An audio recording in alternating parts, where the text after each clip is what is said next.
Lamborghini Diablos, cruising by the slots to swap me with the choppers, dodging rats, fortunes, and copper stitches that through the cha-cha. Walk around with a face full of makeup, but inside they demonic. Cut a conversation with Baba. He told me watch my body and mind, cause people will try to rob it. That kind of shit I put in the process. Go to sleep, meditate, wake up and get this sweat, nigga, it's not a hobby. And my food is good for the body. You ain't never try to see a psychiatrist if you ain't crazy. Probably admit me cause it's frowned upon, but not where I'm from. Mental health is where the strength come from. Most of y'all niggas not that strong, and it shows when the road get bumpy and the lights come on. It's a fork in the road, better choose wisely. Either do or die, my nigga, it's so timely. And if I die, bury me a G. Hope you get a piece of me through this beat. Process psychology, mind, body, and soul. Process psychology, give them back what they sold. Process psychology, the mind, body, and soul. Process psychology, give them back what they sold. Every session is like a song. Every bar point of progression, you getting on. Keep you thinking outside of the box, even when you ain't home. Just call it a traveler's star. One thing you gotta know is we are not perfect. Even when you see the picture, the camera won't catch the full surface. But even then, is it really worth it? Most of us put on the earth with a purpose. It's bigger than this shit. Don't make me go into the abyss. I just thought that I would add that to the list. Back to the process, what's your point of interest? What keeps you focused on what's next? What gives you energy to go and invest? And it better not be just for a check. Better find something that gives you purpose. If you need help, you know where to check. Shit, it ain't like they take your respect. If anything, they try to help you collect. It's process psychology, mind, body.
An introductory psychology course for the J.O.L.A.L.F aims to present core psychological principles in a simplified manner, ensuring the content is easily digestible and potentially tailored to the specific context or interests of that case study.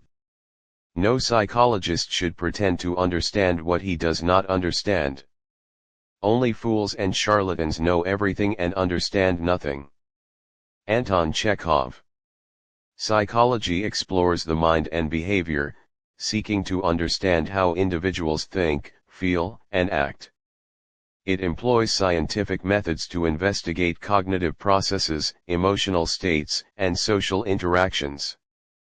This field encompasses diverse areas like clinical, developmental, and social psychology, each offering unique perspectives.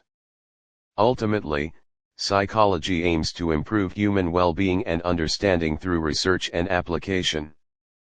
Median psychologist wage U.S. 2023, $92,740 annually. Job growth U.S.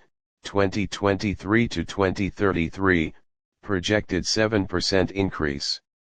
Diverse work settings, private practice, schools, hospitals, universities. High percentage of female practitioners, example, over 80% in some regions. Statistical methods, essential for research validity, e.g. t-tests, ANOVA. The philosophy of psychology explores the foundations of psychological inquiry, examining the nature of mind, behavior, and consciousness. It investigates the relationship between mental states and physical processes, often grappling with the mind-body problem. It questions the validity and reliability of psychological methods, scrutinizing the assumptions underlying various theories. Ultimately, it seeks to clarify the conceptual framework within which psychology operates, contributing to a deeper understanding of human experience. Neuroscience data growth, rapidly increasing research correlating brain activity and mental states. Cognitive science integration, heavy statistical analysis of mental processes. Philosophical surveys, show trends in mind-body problem viewpoints. Brain-body connection research, growing evidence of neural links between mental and physical functions. Process psychology emphasizes the dynamic and ever-changing nature of human experience, focusing on the unfolding patterns within individuals and groups. It explores how inner and outer realities interact, paying close attention to subtle signals and unconscious processes. This approach values the fluidity of identity and the potential for transformation inherent in all experiences. It aims to facilitate awareness and integration of diverse aspects of the self, promoting healing and creative expression. Qualitative focus, process psychology prioritizes individual narrative and subjective experience. Therapeutic change analysis, statistical methods analyze how therapy progresses over time. Problem-solving modeling, statistical models predict and analyze complex problem-solving processes. Dynamic systems approach, increasingly uses statistical methods to analyze evolving psychological phenomena. Syllabus, course objectives, to develop a foundational understanding of core psychological concepts and theories. To critically evaluate the scientific methods used in psychological research. To explore the philosophical underpinnings of psychological inquiry. To understand the dynamic and process-oriented aspects of human experience. To examine the diverse applications of psychology in various settings. To understand the statistical methods used in psychology, and to understand how to interpret that data. Course modules, Introduction, The Landscape of Psychology 1 week. Defining Psychology, Scope and Goals. Historical Perspectives and Major Schools of Thought. Overview of diverse subfields: clinical, developmental, social, etc. Discussion of the statistical information provided. Scientific Methods and Statistics in Psychology 2 weeks. The Scientific Method, Principles and Applications. Descriptive and Inferential Statistics, Understanding and Interpreting Data. Critical Evaluation of Research Designs and Methodologies. Ethical Considerations in Psychological Research. Practical Application of Statistical Concepts to Psychological Studies. The Philosophy of Psychology, Foundations and Debates 2 weeks. The Mind-Body Problem, Exploring Different Perspectives. Consciousness, Free Will, and the Nature of Mental States. The Validity and Reliability of Psychological Concepts and Theories.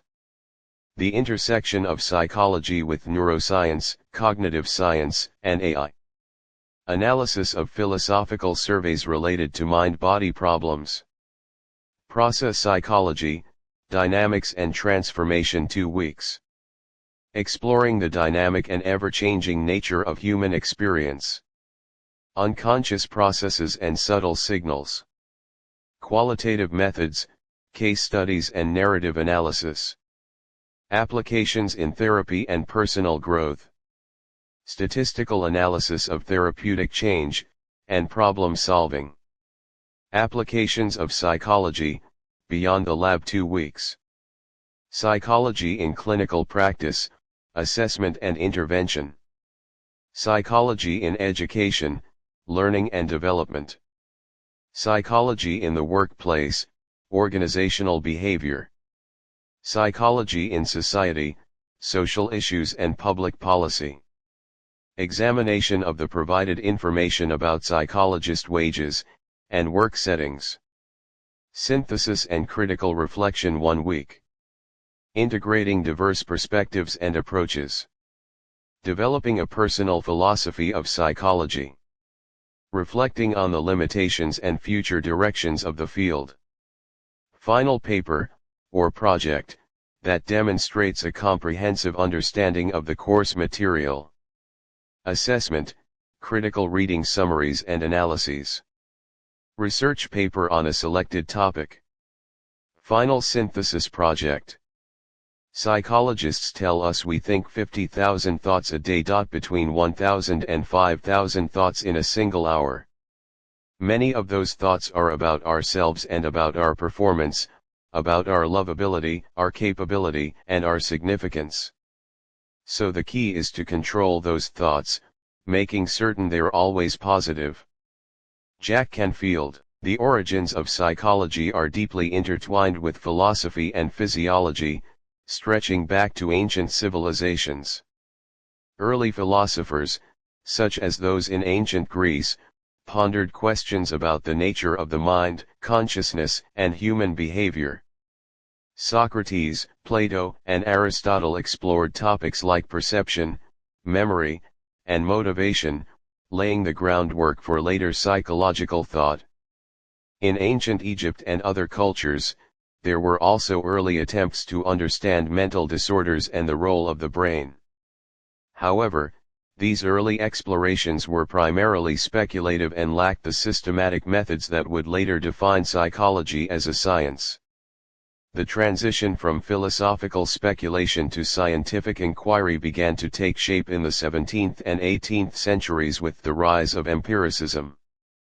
Philosophers like John Locke and David Hume emphasized the importance of experience and observation in acquiring knowledge, challenging the prevailing rationalist view that knowledge was primarily innate. This shift towards empiricism paved the way for the development of experimental methods in psychology. The 19th century witnessed significant advancements in physiology, particularly in the study of the nervous system. Scientists like Hermann von Helmholtz and Gustav Fechner conducted groundbreaking research on sensation and perception, demonstrating that mental processes could be studied using scientific methods. Wilhelm Wundt, often considered the father of experimental psychology, established the first psychology laboratory in Leipzig, Germany, in 1879. Wundt's approach, known as structuralism, aimed to break down mental processes into their basic elements through introspection. However, structuralism soon faced criticism, and alternative perspectives emerged. William James, in the United States, advocated for functionalism, which emphasized the adaptive functions of mental processes and their role in helping individuals survive and thrive. James's influential book, Principles of Psychology, helped to establish psychology as a distinct discipline. The early 20th century saw the rise of behaviorism, led by John B. Watson and B. F. Skinner. Behaviorists rejected the study of subjective mental processes, focusing instead on observable behavior and its relationship to environmental stimuli. This approach dominated psychology for several decades, contributing significantly to our understanding of learning and conditioning. Meanwhile, Sigmund Freud developed psychoanalysis, a revolutionary approach that emphasized the role of unconscious processes in shaping behavior and personality. Freud's theories, though controversial, had a profound impact on psychology and popular culture. In the mid-20th century, cognitive psychology emerged as a reaction to the limitations of behaviorism. Cognitive psychologists, influenced by developments in computer science and information processing, focused on mental processes such as memory, attention, and problem solving. This approach helped to restore the study of the mind to a central place in psychology. Case: The Global Quest for Mind's Understanding. A scholar, studying ancient texts, found striking parallels in mental health concepts across diverse civilizations. Egyptian papyri detailed mood disorders, while Greek philosophers debated the brain's role in thought. Chinese texts linked mental equilibrium to physical health, and Indian scriptures explored states of consciousness. European Enlightenment thinkers, like Kant, grappled with psychology's scientific status. Though methods differed: philosophical debate, medical observation, spiritual introspection, each culture sought to understand the mind, reflecting a universal, historical human quest. The Enlightenment, spanning the 17th and 18th centuries, played a pivotal role by emphasizing reason, observation, and empirical evidence. Philosophers like John Locke and David Hume championed empiricism, arguing that knowledge originates from sensory experience rather than innate ideas. This philosophical shift laid the groundwork for a more scientific approach to understanding the mind. Physiology, the study of bodily functions, also made significant strides during this time. Advances in understanding the nervous system and sensory processes provided a biological foundation for psychological inquiry. Scientists began to explore the relationship between physical stimuli and mental sensations, paving the way for the later development of psychophysics. The 19th century saw the emergence of figures who began to bridge the gap between philosophy and science. Hermann von Helmholtz's work on the speed of neural impulses and his research on vision and hearing demonstrated that mental processes could be subjected to empirical investigation. Gustav Fechner's development of psychophysics, which explored the relationship between physical stimuli and subjective sensations, further quantified the study of the mind. Furthermore, the growing interest in mental illness and its treatment contributed to the development of early psychological theories. Clinical observations of patients with mental disorders provided insights into the workings of the mind and the nature of psychological dysfunction. These observations, though often lacking rigorous experimental control, highlighted the importance of studying mental phenomena through empirical observation. Case, from armchair to lab, the transition of inquiry. Thomas, a philosopher, initially debated memory's nature through pure thought, reflecting pre-experimental psychology. Observing inconsistencies, he began recording his own sensory responses to stimuli and the memory recall of others, mirroring the Enlightenment's empiricism. Frustrated by subjective reports, he collaborated with a physiologist, measuring neural responses during memory tasks, similar to Helmholtz's work. This shift, from philosophical debate to combined observation and physiological measurement, mirrored the transition from speculative to experimental psychology. Experimental psychology, as a distinct field, solidified its foundations in the 19th century, marking a crucial departure from philosophical speculation to scientific investigation of the mind. Wilhelm Wundt is widely recognized as the key figure in this transition, establishing the first psychology laboratory in Leipzig, Germany, in 1879. This pivotal moment signaled the beginning of psychology's pursuit as a rigorous empirical science. Wundt's approach, initially focused on structuralism, aimed to dissect mental processes into their elemental components through introspection, a method of self-observation. However, the field quickly expanded beyond Wundt's structuralism. Pioneers like Hermann von Helmholtz conducted groundbreaking research on sensory perception, demonstrating that mental phenomena could be subjected to experimental scrutiny. Gustav Fechner, through his work on psychophysics, further bridged the gap between physical stimuli and psychological sensations, quantifying the relationship between the physical world and our subjective experience. As experimental psychology gained momentum, it spread beyond Germany. William James, in the United States, advocated for functionalism, emphasizing the adaptive role of mental processes. This perspective shifted the focus from the structure of the mind to its function in helping individuals navigate their environment.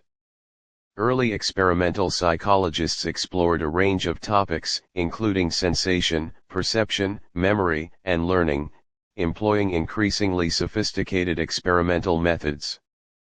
The 20th century witnessed the rise of behaviorism, which, while critiqued for its rejection of internal mental processes, significantly contributed to the development of rigorous experimental designs. Behaviorists like B.F. Skinner emphasized observable behavior and its relationship to environmental stimuli, leading to advancements in our understanding of learning and conditioning. Despite the dominance of behaviorism, experimental psychology continued to evolve. Cognitive psychology emerged in the mid-20th century, bringing renewed emphasis on mental processes such as attention, memory, and problem-solving. This cognitive revolution integrated experimental methods with information processing models, leading to significant advancements in our understanding of cognition. Case: the measured mind, from introspection to cognition. Anna, experiencing memory problems, initially underwent introspective analysis, attempting to feel her memory process Wunschstrukturalism. Finding this ineffective, her therapist shifted to experimental testing, measuring her recall speed, accuracy under varying conditions, and brain activity during memory tasks. This move, mirroring experimental psychology's evolution, moved from subjective introspection to objective, quantifiable data, revealing specific cognitive deficits and guiding targeted interventions. Psychology, as a field of study, has faced persistent challenges regarding its scientific rigor. Critics, drawing on the work of philosopher Thomas Kuhn, have argued that psychology lacks a unifying, overarching theoretical framework, a paradigm, which is characteristic of established hard sciences like physics and chemistry. This perceived absence of a central, agreed-upon theory has led to questions about psychology's status as a truly mature science. Furthermore, concerns arise from the reliance on subjective data collection methods, such as self-reports in surveys and questionnaires. Critics argue that these methods introduce bias and lack the objectivity found in direct measurement. Phenomena like personality, thought, and emotion, being internal and often elusive, are difficult to quantify directly. Instead, psychologists often rely on indirect measures, which some skeptics see as inherently problematic. Despite these criticisms, experimental psychologists have developed sophisticated methods to indirectly measure these complex psychological constructs, attempting to address the concerns about objectivity and scientific validity. Case: a researcher aims to study anxiety. Critics argue anxiety, being a subjective experience, cannot be objectively measured. Traditional self-report questionnaires, while common, are deemed unreliable due to potential bias. To counter this, the researcher designs an experiment combining physiological measures, heart rate, skin conductance, with behavioral observations, avoidance patterns, and carefully structured interviews. By triangulating these diverse data sources, the researcher attempts to provide a more robust, objective measure of anxiety, addressing the concerns about subjectivity and strengthening psychology's claim to scientific validity.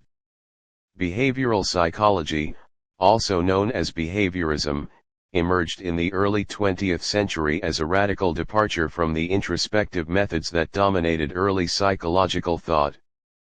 Its central tenet was a rejection of the study of internal mental states, such as thoughts, feelings, and consciousness, deeming them subjective and inaccessible to scientific observation.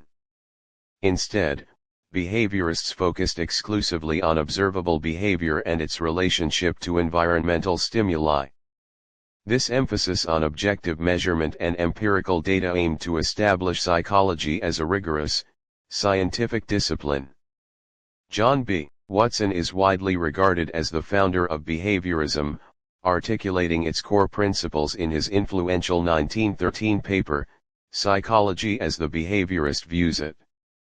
Watson argued that psychology should concern itself solely with the prediction and control of behavior. He famously claimed that, given a group of healthy infants, he could shape their personalities and professions through environmental manipulation. This extreme environmentalism reflected the behaviorist belief that learning, rather than innate factors, was the primary determinant of behavior. Behavioral psychology contributed significantly to our understanding of learning and conditioning.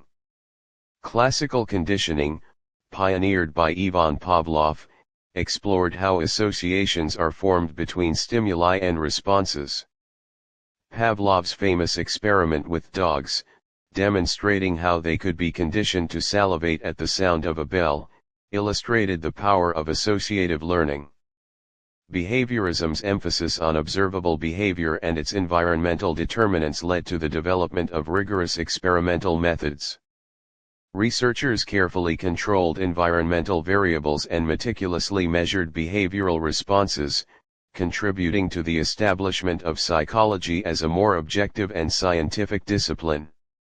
Behavioral techniques, such as behavior modification and applied behavior analysis, have proven effective in treating a variety of psychological problems, including phobias, anxiety disorders, and developmental disabilities.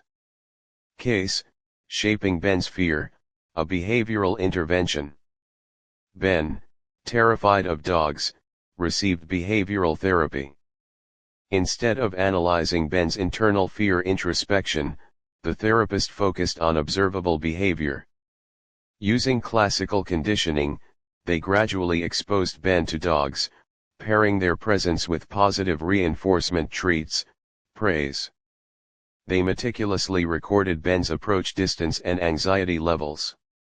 This objective, behavior-focused approach, mirroring behaviorism's core principles, successfully reduced Ben's fear through environmental manipulation and measurable behavioral changes. Psychological animalism, within the philosophy of personal identity, posits that human beings are fundamentally animals, specifically organisms of the species Homo sapiens. This view contrasts with perspectives that prioritize psychological continuity, such as memories and consciousness, as the basis of personal identity. Instead, animalism emphasizes our biological nature, asserting that our persistence through time is tied to the continued existence of our biological organism.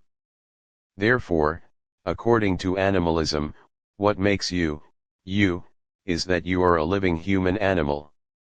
This view has implications for how we understand our existence, suggesting that our identity is rooted in our biological life rather than solely in our psychological states. Case: Imagine a person, let's call her Sarah, who suffers a catastrophic brain injury. While her body remains alive, functioning biologically, she loses all memories, personality traits, and cognitive abilities. She becomes, in essence, a biological organism without any recognizable psychological continuity with her former self. Psychological animalism argues that even in this extreme scenario, Sarah remains the same person. This perspective emphasizes that personal identity is fundamentally tied to our biological existence as animals, specifically as members of the species Homo sapiens. So, even though Sarah's psychological life is completely altered, the biological organism that is Sarah continues to exist, and therefore, Sarah persists. This view contrasts sharply with psychological continuity theories, which would likely conclude that the person who was Sarah no longer exists, because the psychological connections that defined her have been irrevocably broken. The animalist perspective, in essence, prioritizes our biological being over our mental states in determining who we are. The concept of a behavioral sink was popularized by ethologist John B. Calhoun in his series of experiments conducted in the mid-20th century. Calhoun's research focused on the effects of overpopulation and resource scarcity on the behavior of rodent populations, particularly Norway rats and house mice. His most famous experiment, Universe 25, involved creating an idealized, enclosed environment for mice, complete with abundant food and water, but with limited physical space. Calhoun observed that as the mouse population grew, a series of behavioral abnormalities emerged. These abnormalities, collectively termed the behavioral sink, manifested in a variety of ways, including increased aggression, social withdrawal, disruptions in mating and parenting behaviors, and a general breakdown of social order. Normal hierarchies and social structures dissolved, leading to chaotic and unpredictable interactions. Specifically, Calhoun noted the emergence of distinct behavioral patterns. Some mice became excessively aggressive, engaging in frequent and violent fights. Others withdrew from social interaction altogether, becoming isolated and unresponsive. Mating behaviors were disrupted, with females experiencing higher rates of miscarriage and neglecting their offspring. Infant mortality rates soared, as mothers failed to provide adequate care. The behavioral sink wasn't simply a matter of increased aggression due to overcrowding. Calhoun observed that even when resources were abundant, the breakdown of social structures and the disruption of normal behaviors persisted. He attributed this phenomenon to the psychological stress induced by overpopulation and the resulting social disorganization. He argued that the behavioral sink observed in rodents could serve as a cautionary tale for human societies, highlighting the potential consequences of unchecked population growth and the degradation of social structures. Case: Metropolis, a city experiencing rapid population growth and overcrowding, mirrored Calhoun's behavioral sink experiments. Residents displayed increased isolation, anxiety, and aggression, with declining social engagement and rising stress-related illnesses. Parenting patterns shifted, and young adults struggled with social connections. Despite not mirroring the rodent experiments exactly, the city exhibited a similar breakdown of social cohesion and increased psychological distress due to the environmental stressors of overcrowding and resource strain, highlighting the potential for human societies to experience behavioral sink effects when social structures are strained. Pseudoscience in psychology refers to claims and practices that masquerade as genuine psychological science but lack the rigorous methodology, empirical evidence, and theoretical grounding that characterize legitimate scientific inquiry. It often relies on anecdotal evidence, testimonials, and vague, untestable claims. Pseudoscience may exploit people's desire for simple solutions to complex problems, offering quick fixes or exaggerated promises without scientific backing. It often avoids peer review and critical scrutiny, instead relying on marketing and emotional appeals. Common examples include certain personality tests, facilitated communication, and some forms of energy healing. These practices often lack falsifiability, meaning they can't be disproven, which is a hallmark of genuine scientific theories. Case: a popular online personality test claims to reveal deep insights into a person's character and predict their future success based on vague, generalized questions. Testimonials abound, praising its accuracy. However, the test lacks any peer-reviewed scientific studies validating its claims. It relies on ambiguous interpretations and offers flattering but unsubstantiated feedback. Individuals who take the test feel it accurately reflects them, due to the Barnum effect, where vague statements are perceived as personally relevant.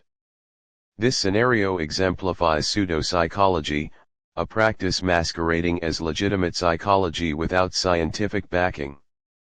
Cybernetic psychology applies the principles of cybernetics, the study of control and communication in systems, to understand psychological processes. It views the mind as a complex system that uses feedback loops to regulate behavior and cognition.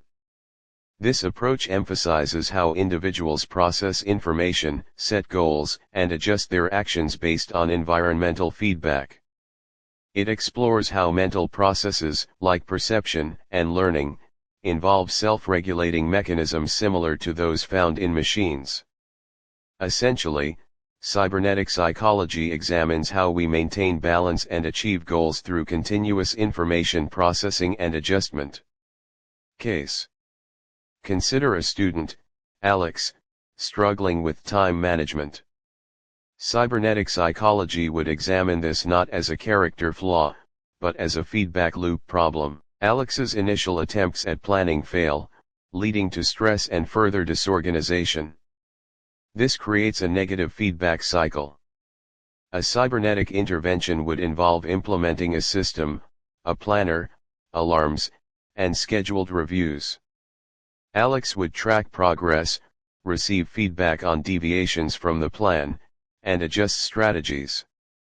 This system creates a new, positive feedback loop, allowing Alex to learn and self-regulate time management, treating the issue as a system to be optimized, not a fixed personal trait. The availability heuristic is a mental shortcut where people estimate the likelihood of an event based on how easily examples come to mind. If something is easily recalled, we tend to believe it's more common or probable. For instance, after seeing news reports about plane crashes, someone might overestimate the risk of flying, because those dramatic events are readily available in their memory.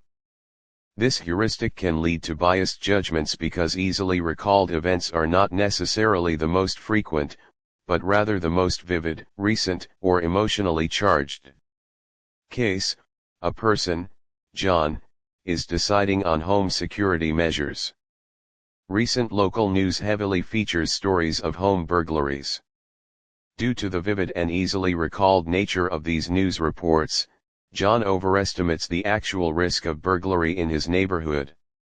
He decides to invest in an expensive, elaborate security system, despite statistical data showing his area has a relatively low crime rate. John's decision is driven by the availability heuristic, where the readily available news stories influence his perception of risk more than objective data. Cognitive psychology explores the internal mental processes that underlie human behavior. It focuses on how we acquire, process, store, and use information. This field delves into areas like perception, attention, memory, language, problem solving, and decision making. Cognitive psychologists investigate how these mental processes influence our actions and experiences. They often use experimental methods and computational models to understand the complexities of the human mind. The central premise is that by understanding these internal cognitive mechanisms, we can gain insights into why people behave the way they do. Case: a student, Sarah, struggles with reading comprehension. Cognitive psychology would approach this by examining her underlying mental processes. Instead of focusing solely on her reading performance, a cognitive psychologist would investigate how Sarah processes written information. They might assess her working memory capacity, her ability to decode words, and her strategies for understanding complex sentences. The psychologist might discover that Sarah has difficulty holding multiple pieces of information in mind simultaneously, impacting her ability to synthesize ideas.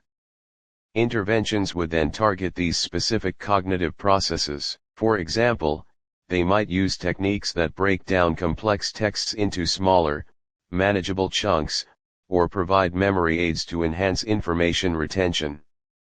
This approach aims to improve reading comprehension not by just practicing reading, but by addressing the cognitive mechanisms that hinder it.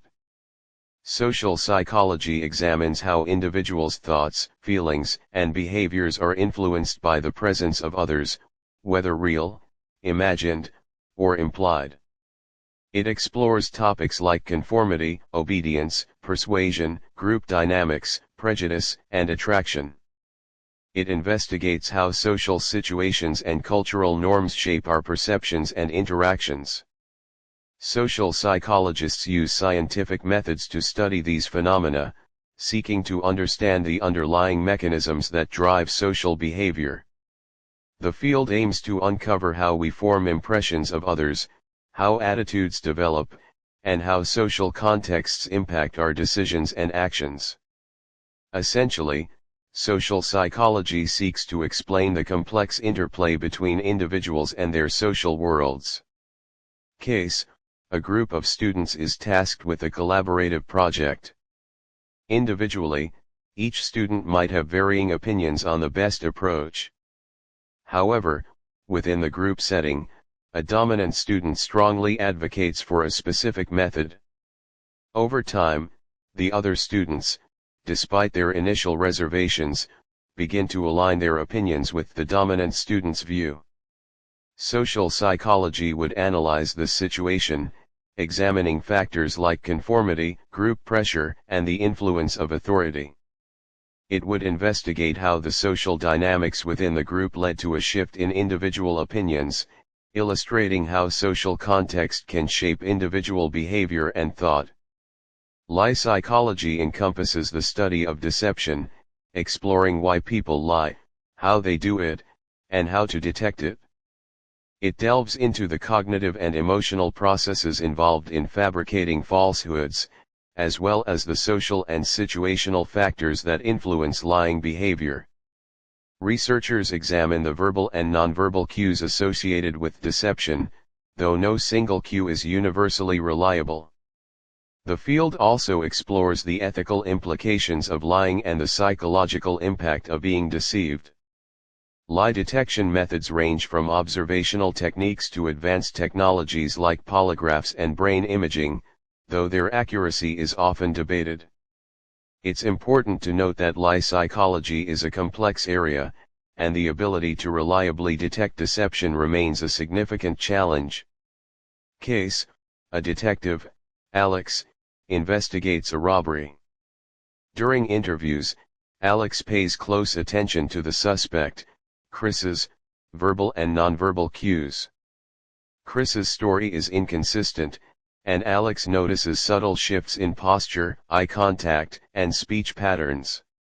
However, Alex also knows that these cues are not definitive indicators of lying. To supplement these observations, Alex reviews security footage and analyzes Chris's financial records, seeking objective evidence to corroborate or contradict Chris's statements. Alex also considers the psychological factors that might influence Chris's behavior, such as fear of consequences or a desire to protect someone. By combining observational skills with objective data and an understanding of the psychology of deception, Alex builds a stronger case, avoiding reliance on potentially misleading cues alone. This case exemplifies the complexity of lie psychology, highlighting the need for a multifaceted approach to detecting deception. Psychoanalytic theory, pioneered by Sigmund Freud, emphasizes the influence of unconscious mental processes on behavior and personality. It posits that early childhood experiences, particularly those involving unresolved conflicts, shape our adult lives. This approach stresses the importance of the unconscious mind, where repressed thoughts, desires, and memories reside. Psychoanalytic therapy aims to bring these unconscious elements into conscious awareness, allowing individuals to gain insight into their patterns of behavior and emotional struggles. Key concepts include the id, ego, and superego, which represent different aspects of the psyche, and defense mechanisms, which are unconscious strategies used to cope with anxiety. It focuses on exploring the past to understand the present, and it views psychological distress as stemming from unresolved conflicts rooted in childhood experiences.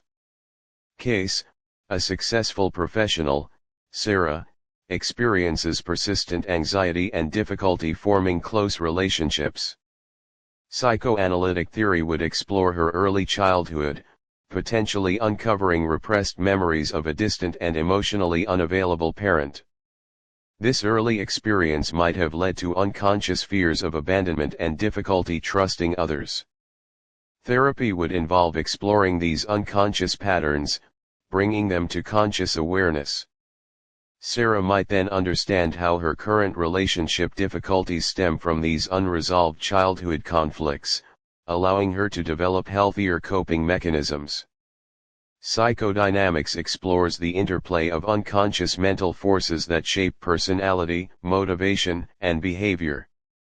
It focuses on how internal conflicts, often rooted in early childhood experiences, influence our thoughts, feelings, and actions. This approach emphasizes the dynamic interaction of these forces, which can be conscious or unconscious, and how they drive our psychological processes. It seeks to understand how unresolved conflicts and repressed emotions manifest in our present behavior, and how these internal dynamics impact our relationships and overall well-being. Psychoanalytic theory, with its concepts of the id, ego, and superego, is a prominent example of a psychodynamic perspective. Essentially, psychodynamics attempts to unravel the complex and often hidden motivations that underlie human behavior. Case: a man, David, exhibits a pattern of self-sabotaging behaviors in his career and relationships. He consistently gets close to achieving success, but then inexplicably undermines his efforts. A psychodynamic approach would explore his unconscious motivations, potentially revealing unresolved conflicts from his childhood. For instance, it might uncover a deeply ingrained fear of success stemming from a childhood experience where he was punished or ridiculed for excelling. This fear, operating outside his conscious awareness, creates an internal conflict, a desire for achievement versus a fear of its consequences. This internal struggle manifests as self-sabotaging behaviors, preventing him from fully realizing his potential. Psychodynamic therapy would aim to bring this unconscious conflict to light, allowing David to understand its origins and develop healthier ways of managing his fear, ultimately breaking the cycle of self-sabotage. Existential psychology focuses on the human experience of being in the world, emphasizing themes like freedom, responsibility, meaning, and mortality. It explores the inherent anxieties and challenges that arise from our awareness of our own existence. Instead of focusing on pathology or dysfunction, it seeks to understand the individual's search for meaning and purpose in a seemingly meaningless universe. It acknowledges the inevitability of death, isolation, and the freedom to choose, which can lead to feelings of anxiety and despair. Existential therapy aims to help individuals confront these existential anxieties, take responsibility for their choices, and create a meaningful life despite the inherent uncertainties of existence. It views psychological distress as stemming from a failure to engage authentically with these fundamental aspects of human existence. Case: a middle-aged woman, Emily, feels a profound sense of emptiness and lack of purpose despite achieving societal markers of success. She questions her life choices and experiences a growing fear of aging and death. Existential psychology would approach this by exploring her struggle with meaninglessness and her avoidance of existential anxieties. Therapy would focus on helping Emily confront her fear of mortality, acknowledge her freedom to choose her path, and discover her own values and purpose. Rather than treating her symptoms as a disorder, the therapist would facilitate her exploration of fundamental questions about existence, helping her create a more authentic and meaningful life. Humanistic psychology is primarily an orientation toward the whole of psychology rather than a distinct area or school. It stands for respect for the worth of persons, respect for differences of approach, open-mindedness as to acceptable methods, and interest in exploration of new aspects of human behavior. As a third force in contemporary psychology, it is concerned with topics having little place in existing theories and systems, e.g. love, creativity, self, growth, organism, basic need gratification, self-actualization, higher values, being, becoming, spontaneity, play, humor, affection, naturalness, warmth, ego transcendence, objectivity, autonomy, responsibility, meaning, fair play, transcendental experience, peak experience, courage, and related concepts. The American Association for Humanistic Psychology, formed in 1963, declared, "Personality psychology aims to understand the consistent patterns of thoughts, feelings, and behaviors that make individuals unique. It explores how these patterns develop, how they influence our lives, and how they can be measured and categorized." This field investigates both the stable traits that characterize individuals and the dynamic processes that contribute to personality development. It seeks to answer questions about the origins of individual differences, the structure of personality, and how personality interacts with situations to influence behavior. Personality psychologists utilize various methods, including self-report questionnaires, behavioral observations, and physiological measures, to study these complex phenomena. Essentially, personality psychology attempts to provide a comprehensive understanding of the individual as a whole, focusing on the enduring characteristics that shape our lives. Case: a student, Ben, consistently exhibits high levels of conscientiousness. He's organized, punctual, and diligent. Personality psychology would explore this trait, examining its stability over time and across different situations. Researchers might use personality questionnaires to assess Ben's conscientiousness relative to others. They might also observe his behavior in various contexts, such as academic settings, social gatherings, and part-time work. They could then investigate how Ben's conscientiousness influences his academic performance, his relationships, and his career choices. This approach aims to understand Ben's consistent behavioral patterns as a reflection of his underlying personality traits. The four temperaments, an ancient concept, categorize personality into four distinct types: sanguine, choleric, melancholic, and phlegmatic. The sanguine temperament is characterized by sociability, optimism, and enthusiasm. Choleric individuals are typically seen as driven, decisive, and assertive. Melancholic personalities are often introspective, analytical, and prone to deep thought and emotion. Phlegmatic individuals are generally calm, peaceful, and easygoing. This model suggests that these temperaments are rooted in bodily fluids or humors, though modern psychology has moved away from this physiological explanation. While outdated in its original form, the four temperaments continue to influence some personality theories and remain a popular concept in certain contexts, particularly within some religious or philosophical frameworks. Case: a team-building workshop uses the four temperaments to understand group dynamics. Participants are asked to identify their dominant temperament. One member, Sarah, identifies as choleric, displaying strong leadership and a tendency to take charge. Another, David, identifies as phlegmatic, remaining calm and mediating disagreements. A third, Emily, identifies as melancholic, contributing thoughtful and analytical insights. Finally, John is sanguine, bringing enthusiasm and social energy to the group.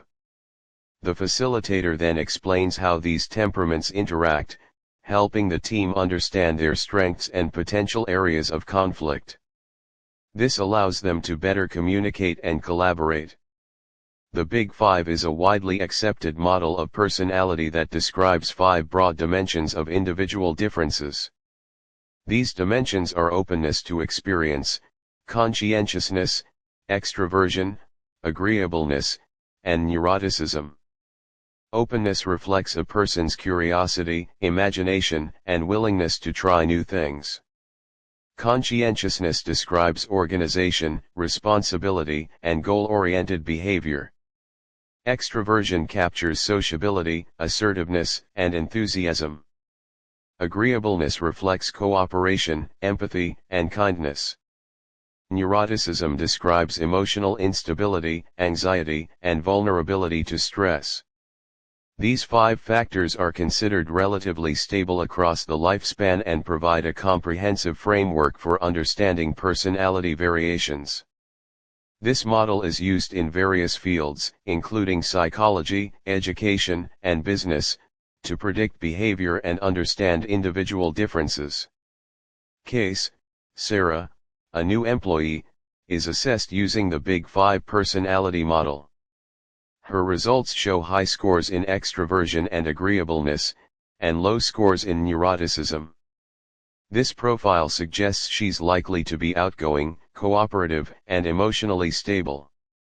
Her manager, understanding these traits, places her in a team-oriented role where she excels at building rapport with clients and colleagues. Her high agreeableness helps resolve team conflicts smoothly, and her low neuroticism allows her to handle workplace stress effectively.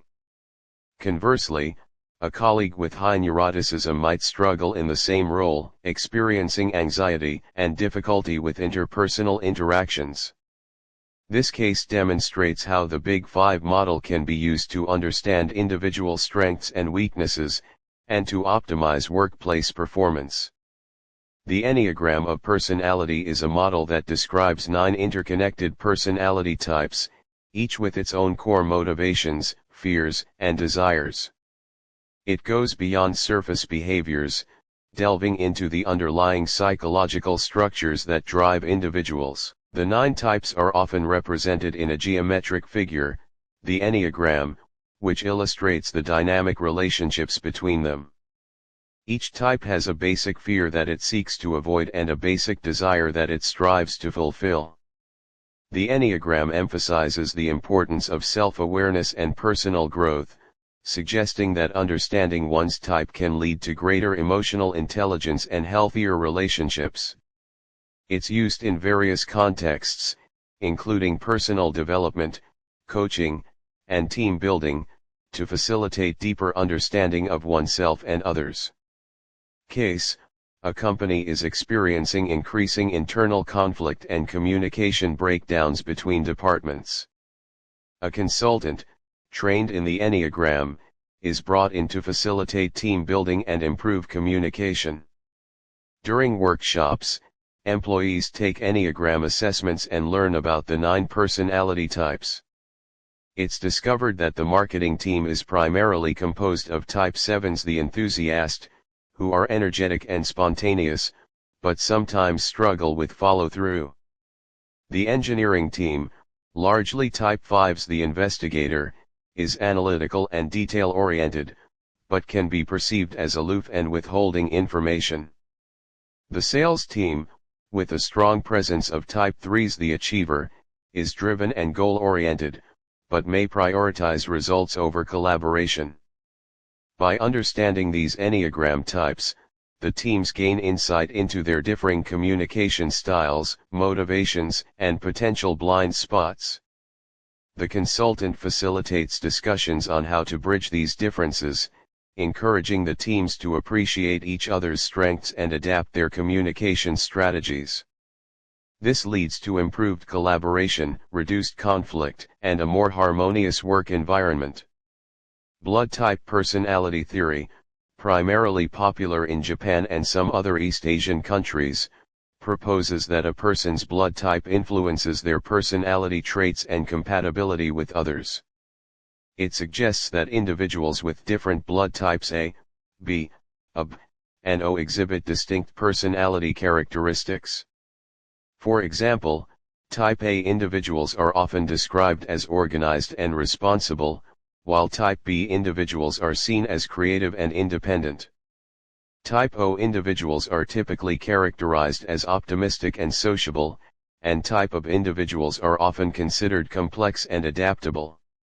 Despite its popularity, This theory lacks scientific support and is generally considered a pseudoscience by the Western scientific community.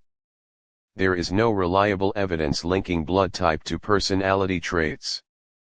Case: a Japanese matchmaking service uses blood type personality theory to pair potential partners.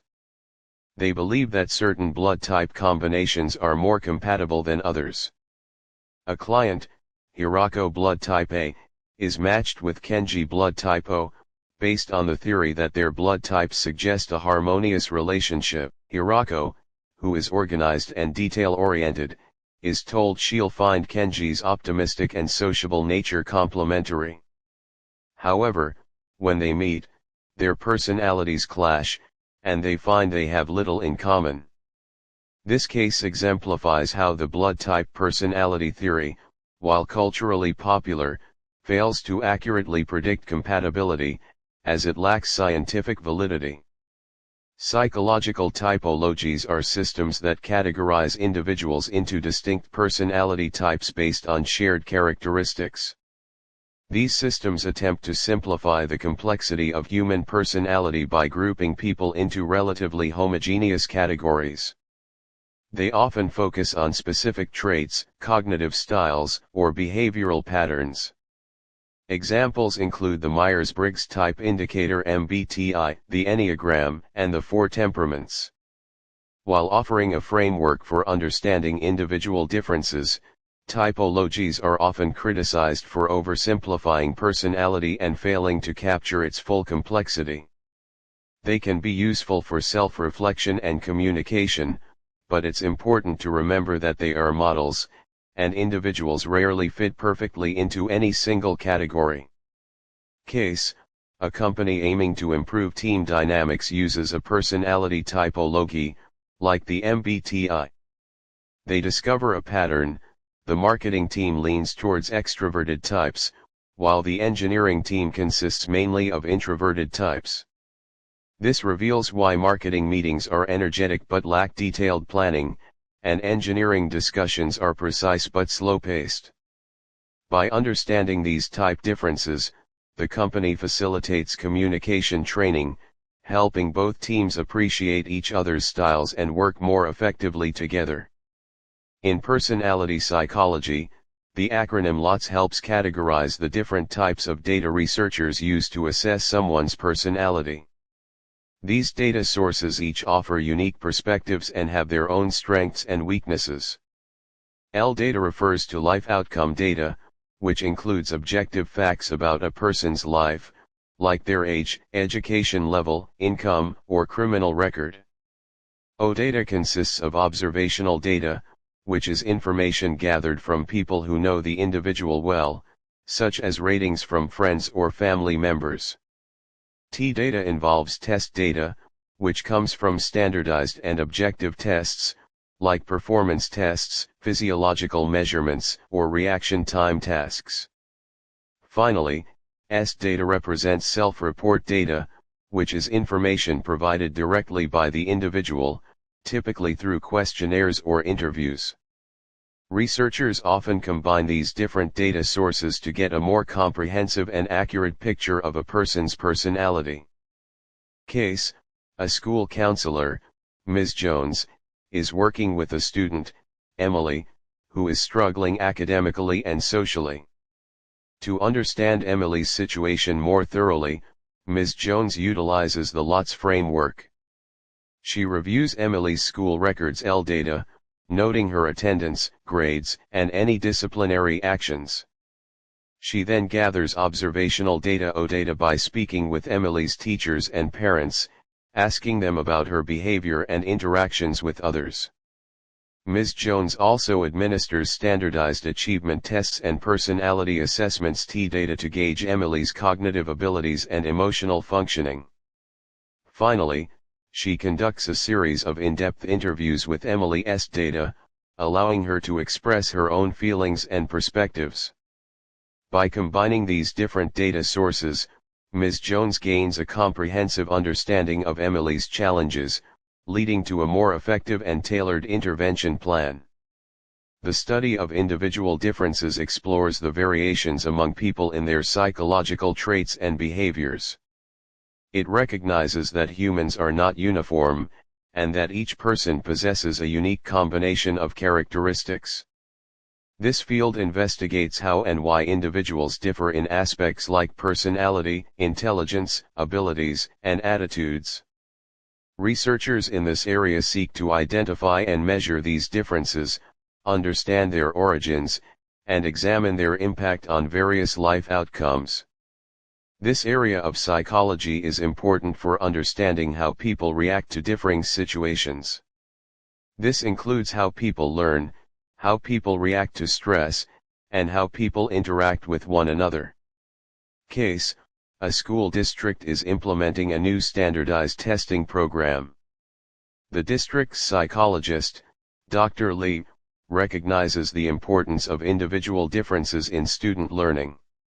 She observes that some students excel in visual spatial reasoning, while others demonstrate stronger verbal abilities. Some students are highly motivated by competition, while others thrive in collaborative environments.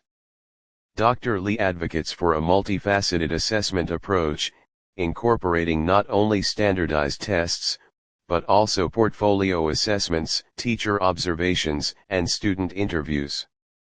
She argues that relying solely on standardized tests would fail to capture the full range of student abilities and learning styles.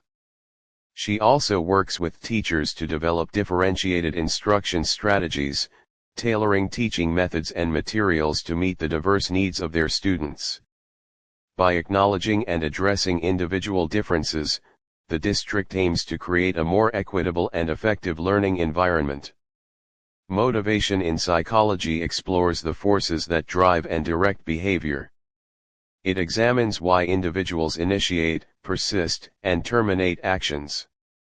This field delves into the internal and external factors that influence our desires, goals, and efforts. It encompasses a wide range of theories, including those focusing on biological needs, cognitive processes, and social influences. Motivation can be intrinsic, stemming from internal satisfaction, or extrinsic, driven by external rewards or punishments. Psychologists study how motivation impacts performance, learning, and well-being. Understanding motivation helps explain why people pursue certain goals and how to foster sustained effort. Case: a student, Maria, consistently struggles with academic motivation. Initially, she shows little interest in her coursework and submits assignments late. A psychologist, applying motivational theories, investigates the underlying factors. It's revealed that Maria lacks intrinsic motivation. She doesn't find the subjects inherently interesting. Furthermore, she perceives the assignments as irrelevant to her future goals, diminishing her extrinsic motivation. The psychologist works with Maria to identify her personal interests and connect them to the curriculum. They also help her set achievable short-term goals, providing positive reinforcement for each step. Additionally, the psychologist addresses Maria's negative thought patterns about her academic abilities. Over time, Maria develops a stronger sense of purpose and begins to experience intrinsic satisfaction from her learning. Her improved grades and positive feedback from teachers further boost her extrinsic motivation, leading to sustained academic engagement. Will psychology refers to the study of volition, or the conscious control of one's actions. It explores the mental processes involved in making choices, setting goals, and initiating and sustaining effort. This area of psychology investigates how individuals overcome obstacles, resist distractions, and regulate their behavior to achieve desired outcomes.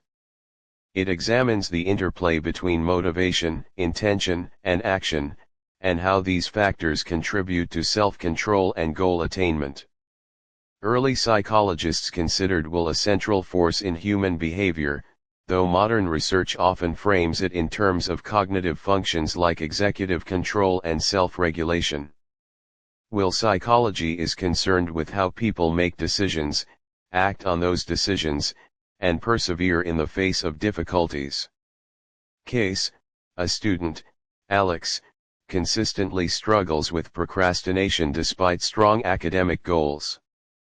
Will psychology would examine the cognitive processes involved in Alex's goal pursuit. Researchers might investigate Alex's ability to form clear intentions, resist distractions, and manage competing desires. They might find that Alex struggles with delayed gratification, prioritizing immediate pleasures over long-term academic success. Interventions would then focus on strengthening Alex's self-regulatory skills, such as time management techniques, goal-setting strategies, and cognitive restructuring to challenge negative thought patterns. This approach aims to enhance Alex's willpower by improving the cognitive mechanisms that support goal-directed behavior.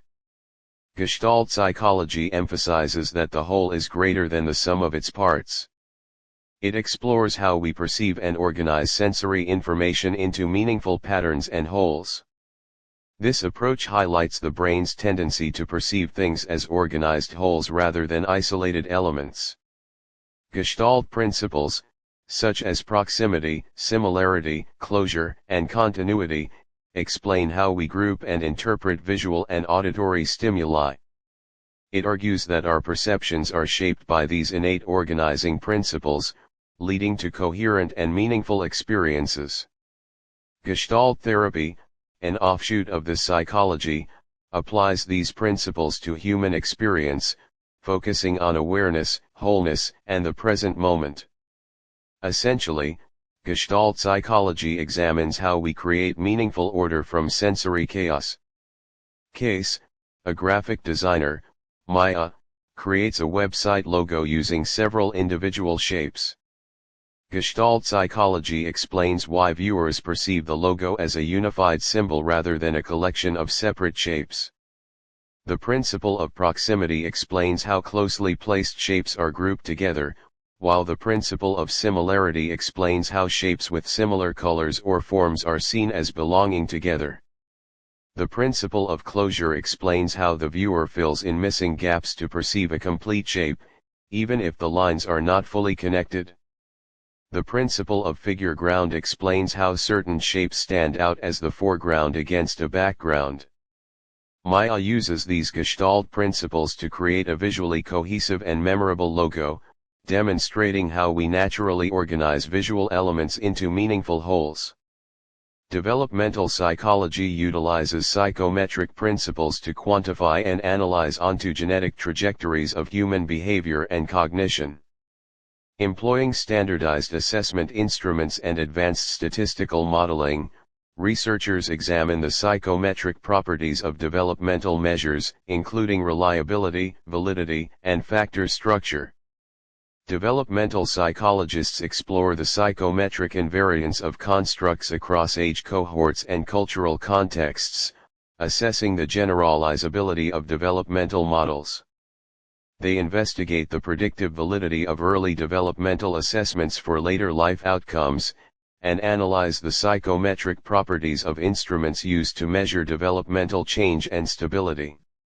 This field also incorporates item response theory (IRT) and structural equation modeling (SEM) to model the latent developmental processes underlying observed behavioral and cognitive changes, enhancing the precision and interpretability of developmental data. Case: a longitudinal study tracks a cohort of children from preschool through adolescence to examine the development of executive function F. Researchers administer a battery of standardized F tests at multiple time points, including measures of working memory, inhibitory control, and cognitive flexibility.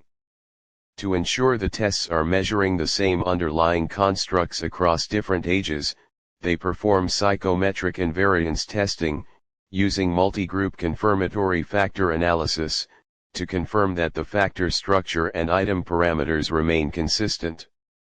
They then employ structural equation modeling (SEM) to model the developmental trajectories of F, examining how early F skills predict later academic achievement and social competence. They use latent growth curve modeling within SEM to analyze individual differences in the rate and pattern of F development, and to explore how factors such as socioeconomic status and parenting styles influence these trajectories.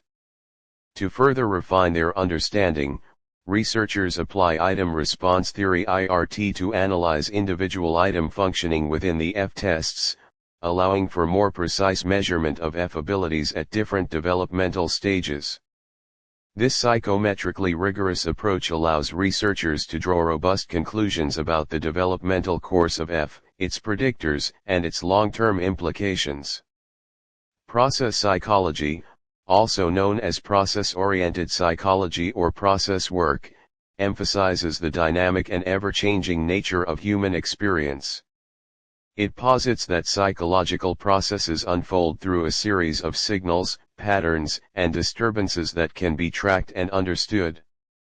This approach focuses on the flow of experience, including conscious and unconscious processes, and how they manifest in individuals, relationships, and groups.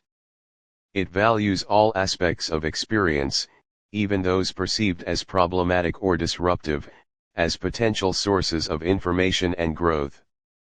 Process psychology utilizes techniques to bring awareness to these processes, facilitate their unfolding, and integrate them into a more holistic understanding of the individual or system. It explores how disturbances or edges can reveal underlying patterns and facilitate transformation. This approach is often used in therapy, conflict resolution, and organizational development, aiming to foster greater awareness, creativity, and resilience. Case: the Johnson family, experiencing escalating conflicts and their son Alex's withdrawal, sought help from a process psychologist who focused not on the content of their arguments, but on the underlying process patterns of communication and emotional expression. By observing how Michael consistently interrupted Susan, invalidating her feelings, and how Susan responded with passive aggression, while Alex's outbursts signaled the family's overall tension, the therapist guided them to recognize and explore these dynamics. Through techniques like following the edge and doubling, they gained awareness of their habitual behaviors and the emotions driving them, ultimately developing healthier communication and relational patterns, leading to a more harmonious family environment. The frequency of psychosomatic interactions underscores the pervasive influence of psychological factors on physical health and vice versa. It's not merely a theoretical mind-body connection, but a clinically significant pattern where recurring psychological states such as chronic stress, persistent anxiety, or repeated depressive episodes frequently manifest as or exacerbate physical symptoms. Conversely, the repeated experience of physical ailments often triggers or amplifies psychological distress. This frequent interplay highlights the interconnectedness of psychological and physiological systems, demonstrating that they are not isolated entities. Emotional experiences, when repeatedly encountered, consistently trigger physiological responses, and conversely, recurring physical conditions routinely affect mood, cognition, and behavior. The sheer frequency of this bidirectional relationship emphasizes the necessity of integrating both psychological and physical factors into routine health assessments and interventions, to effectively address overall well-being. Case: a patient, referred to as Patient X, presents with chronic idiopathic pain and comorbid major depressive disorder. A comprehensive psychophysiological assessment reveals dysregulation of the hypothalamic pituitary adrenal HPA axis, indicated by elevated cortisol levels, and heightened sympathetic nervous system activity, as evidenced by increased heart rate variability and skin conductance responses. Neuroimaging studies, utilizing functional magnetic resonance imaging fMRI, demonstrate altered connectivity between the anterior cingulate cortex ACC, implicated in pain processing and emotional regulation, and the amygdala, a key structure in affective processing. Patient X's narrative reveals a history of chronic psychosocial stress, including workplace conflict and interpersonal trauma, which are hypothesized to have contributed to the allostatic load and subsequent HPA axis dysregulation. The central nervous system (CNS), encompassing the brain and spinal cord, is the core physical system underlying all psychological experience. It's the command center that receives sensory input, processes information, and generates behavioral output. Neural activity within the CNS directly determines our thoughts, feelings, and actions. Neurotransmitters, chemical messengers within the CNS, facilitate communication between neurons, influencing everything from mood and memory to motor control. Psychological processes, such as learning, memory formation, and emotional regulation, are fundamentally rooted in the structure and function of the CNS. Neuropsychology explores how brain damage or neurological disorders impact psychological functioning, revealing the intricate relationship between specific brain regions and cognitive abilities. Similarly, psychopharmacology examines how drugs affect the CNS and, consequently, alter psychological states. In essence, the CNS provides the biological substrate for all psychological phenomena, and understanding its functions is essential for comprehending human behavior and mental processes. Case: Chemcorp's chemical contamination crisis, initially attributed to mechanical failures, was ultimately resolved through a psychological lens of meticulous analysis and problem solving. The chemists' success stemmed not just from their technical expertise, but from their ability to overcome cognitive biases that initially overlooked subtle chemical variations. Their systematic approach, driven by curiosity and persistence, allowed them to challenge initial assumptions and uncover the hidden cause. This case highlights the importance of open-mindedness, critical thinking, and the ability to adapt problem-solving strategies when confronted with complex, multifaceted issues. Direct brain observation and manipulation in psychological research involve methods that allow scientists to see and change brain activity, aiming to understand how the brain controls behavior and thoughts. Techniques like fMRI and EEG let researchers observe brain activity during mental tasks. Methods such as TMS and TDCS allow researchers to stimulate or inhibit specific brain areas to see how that affects behavior. Studying individuals with brain damage also helps reveal the link between brain regions and psychological functions. While incredibly valuable for understanding the brain, these methods raise ethical concerns about informed consent and potential risks, requiring careful regulation. Case: a researcher investigates the role of the prefrontal cortex in decision-making. They use fMRI to observe brain activity while participants make choices in a risk-taking task. Subsequently, they employ TMS to temporarily inhibit activity in the prefrontal cortex of the same participants, then repeat the task. They find that disrupting prefrontal cortex activity leads to increased impulsive choices. This study demonstrates a direct causal link between prefrontal cortex function and decision-making behavior, illustrating the power of combining brain observation and manipulation techniques in psychological research. Direct psychedelic research involves controlled administration of psychedelic substances to human participants, aiming to explore their effects on consciousness, cognition, and behavior. This field seeks to understand the neural mechanisms underlying psychedelic experiences and their potential therapeutic applications. Researchers utilize rigorous scientific methodologies, including randomized controlled trials and neuroimaging techniques, to investigate the subjective effects of psychedelics, such as altered perception, emotional shifts, and mystical experiences.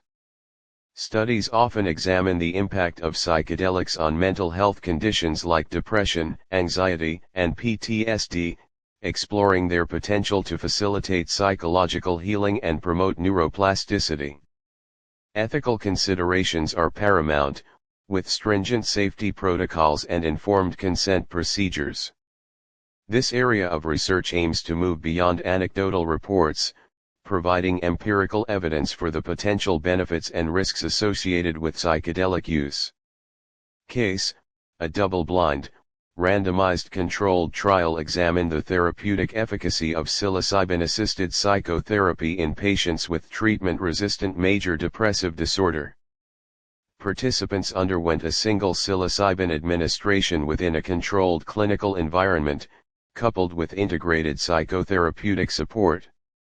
Neuroimaging analyses, utilizing functional magnetic resonance imaging (fMRI), quantified changes in resting state functional connectivity within the default mode network (DMN) and salience network (SN) pre and post psilocybin administration.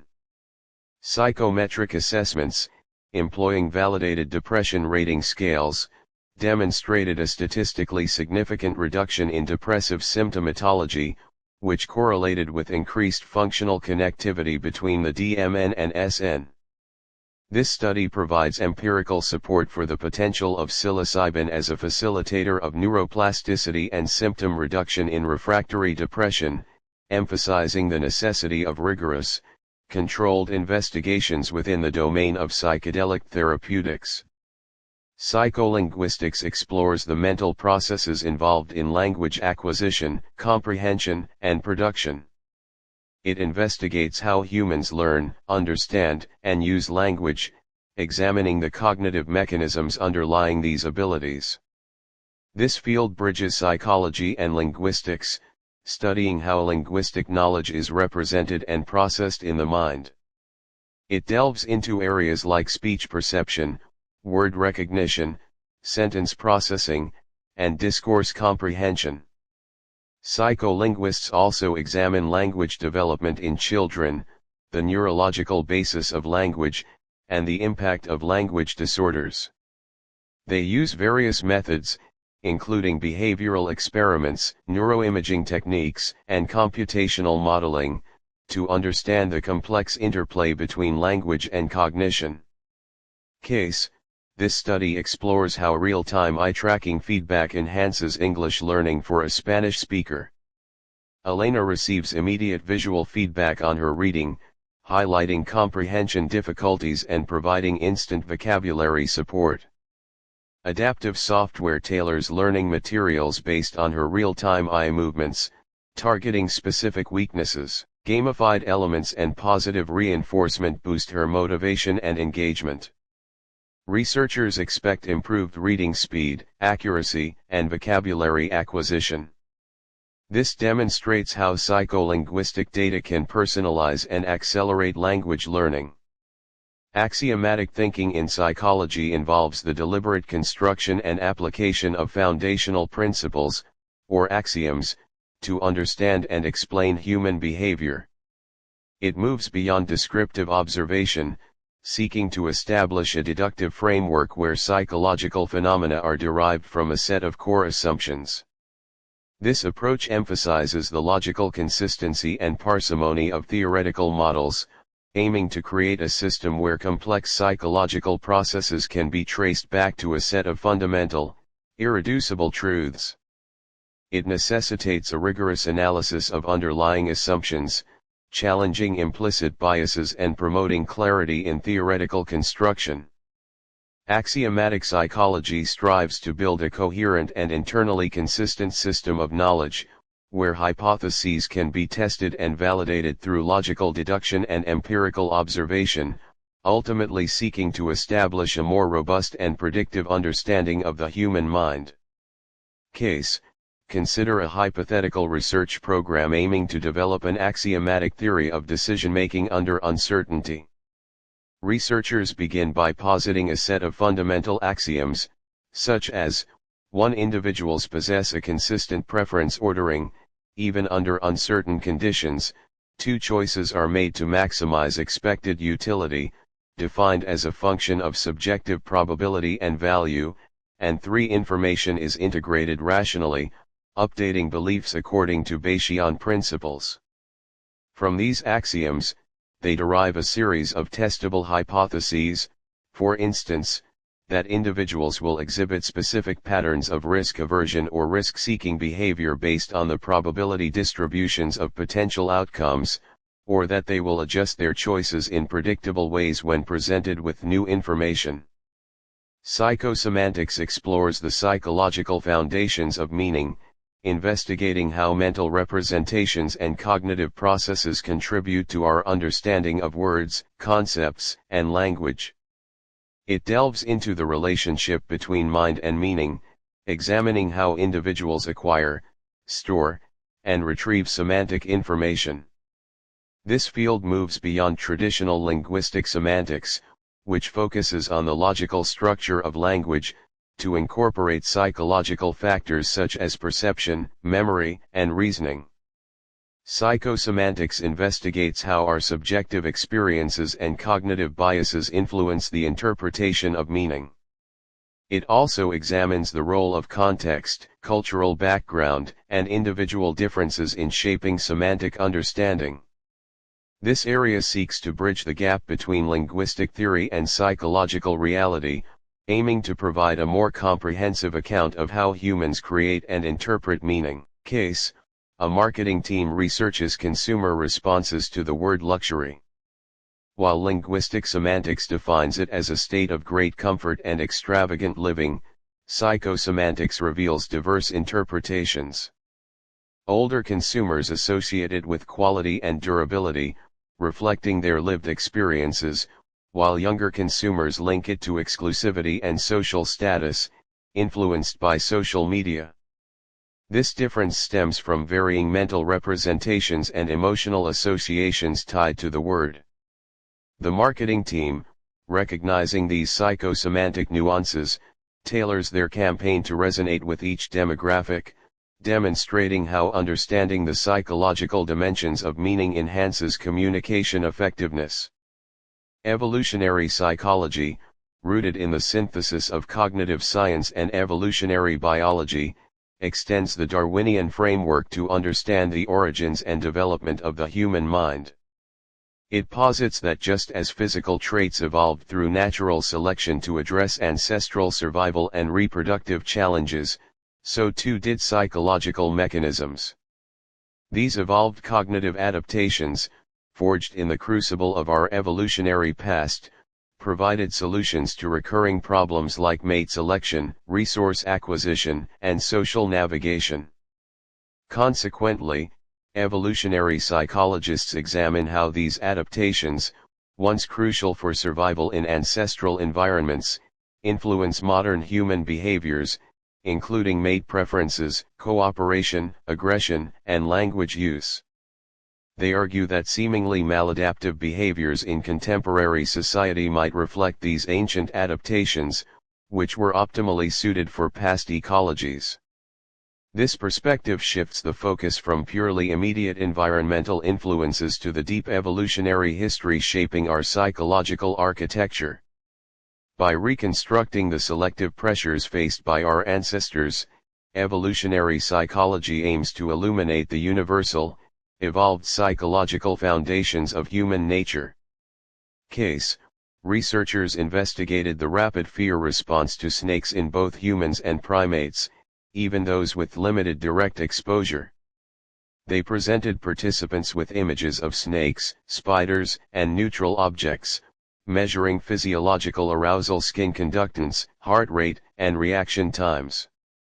Results showed significantly faster reaction times and heightened arousal to snake images compared to other stimuli, even in young children. This supports the evolutionary psychology hypothesis that a specialized neural circuit evolved to rapidly detect and respond to ancestral threats like snakes, which posed significant survival risks. This study demonstrates how evolutionary pressures shaped specific, innate psychological mechanisms, influencing contemporary fear responses. Pragmatic psychology focuses on the practical application of psychological principles to solve real-world problems. It emphasizes the usefulness and effectiveness of psychological theories and interventions, rather than solely focusing on abstract or theoretical constructs. This approach prioritizes understanding how psychological processes function in everyday contexts and aims to develop strategies that lead to tangible improvements in individuals' lives. It encourages the use of diverse methodologies and perspectives, valuing what works best in specific situations. Pragmatic psychology often involves collaborative problem solving, where practitioners work with individuals or groups to identify challenges and implement practical solutions. It emphasizes flexibility and adaptability, acknowledging that psychological interventions are not one-size-fits-all. Ultimately, pragmatic psychology aims to bridge the gap between psychological theory and real-world application, fostering well-being and promoting positive change. Case: a company implemented a tailored cognitive behavioral therapy (CBT) program to address rising employee stress levels impacting productivity. The program focused on practical skill development, identifying negative thought patterns related to work, implementing time management strategies, and practicing relaxation techniques. Weekly group sessions and individual check-ins emphasized applying these skills to real-time workplace scenarios. Post-program surveys and performance metrics showed a significant reduction in reported stress and a measurable increase in employee productivity. This case demonstrates the pragmatic application of CBT, focusing on tangible workplace improvements through targeted psychological interventions. Non-linguistic psychology primarily investigates psychological phenomena without emphasizing language's central role, focusing on areas like perception, motor skills, or physiological responses.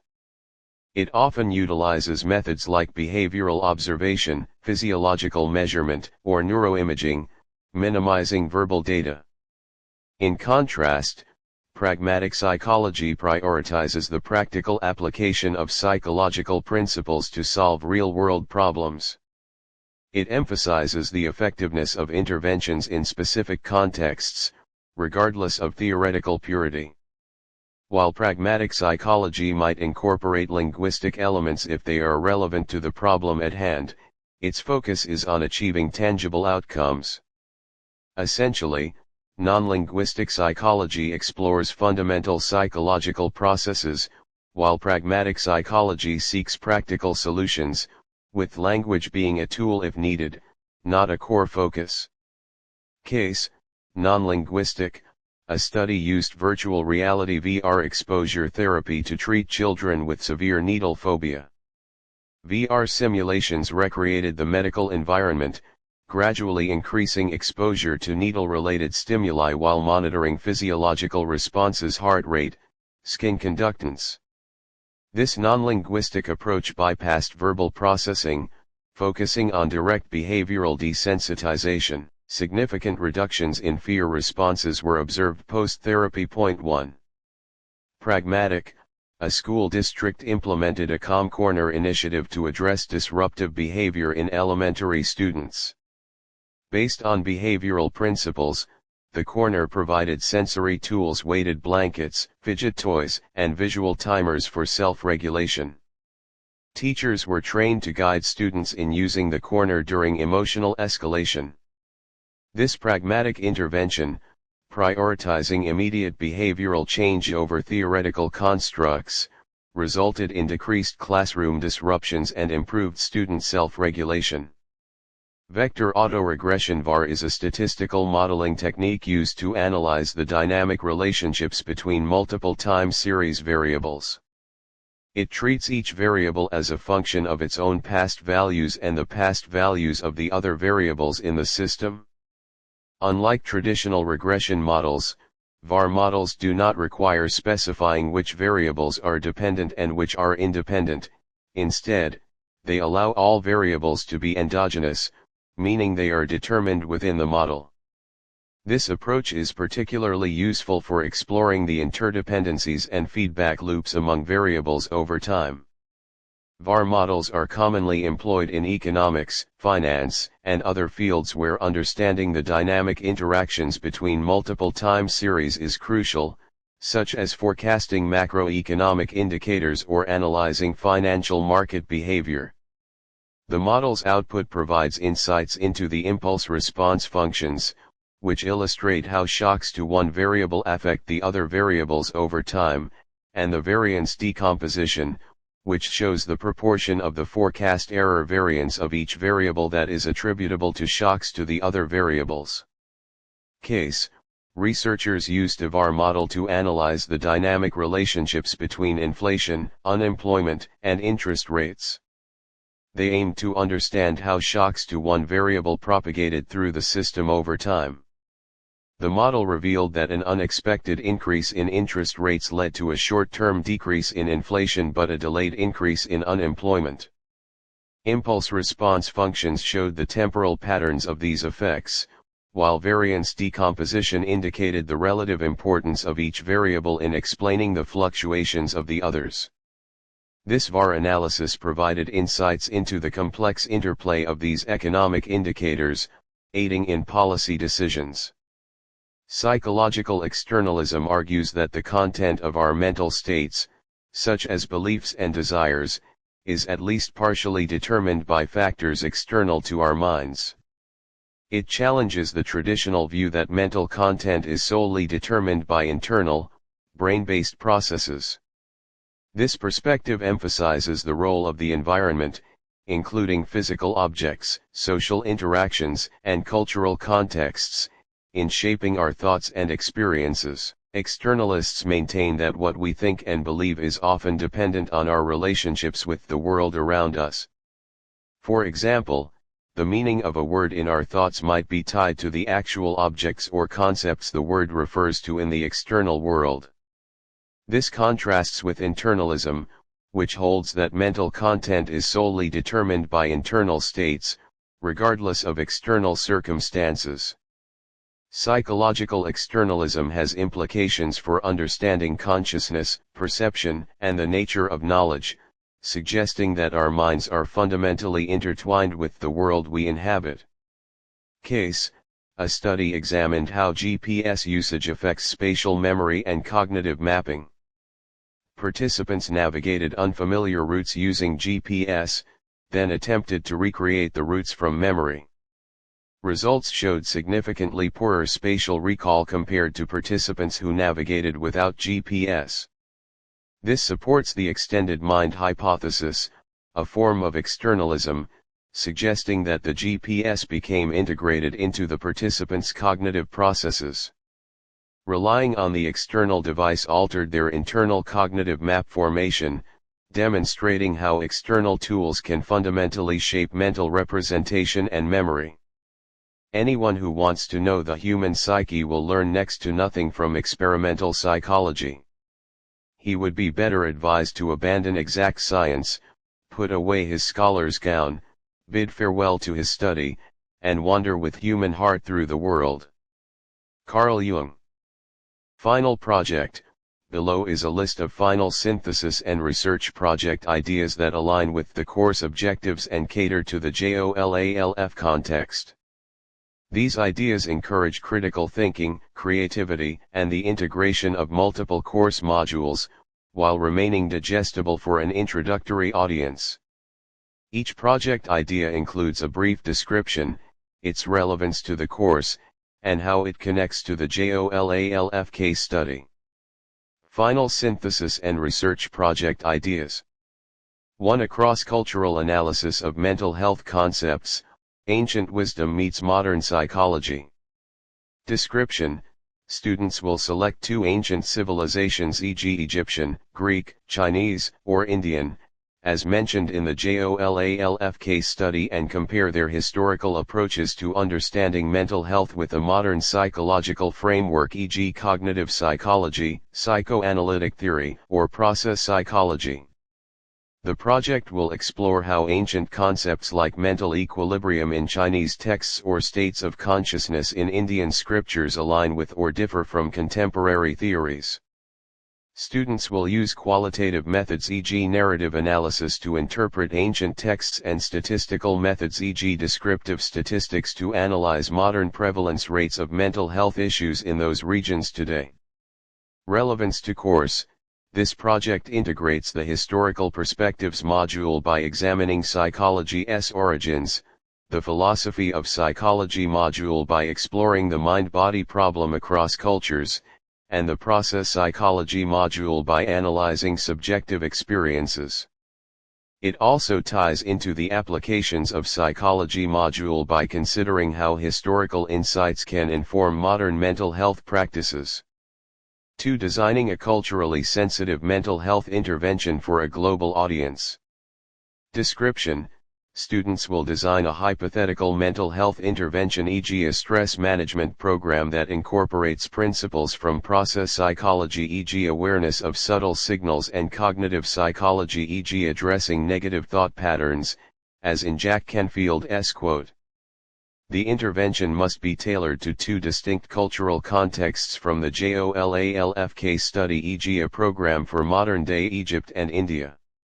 Students will use qualitative methods to justify cultural adaptations, e.g. narrative analysis of cultural values, and propose a statistical method, e.g. t-tests, to evaluate the intervention's effectiveness across groups. Relevance to course: this project connects the process psychology module dynamic approaches to therapy with the applications of psychology module clinical practice and societal impact.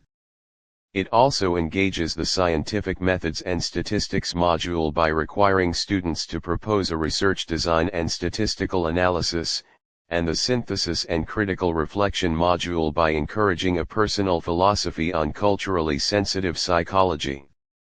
3. The behavioral sink in modern urban settings, a comparative study.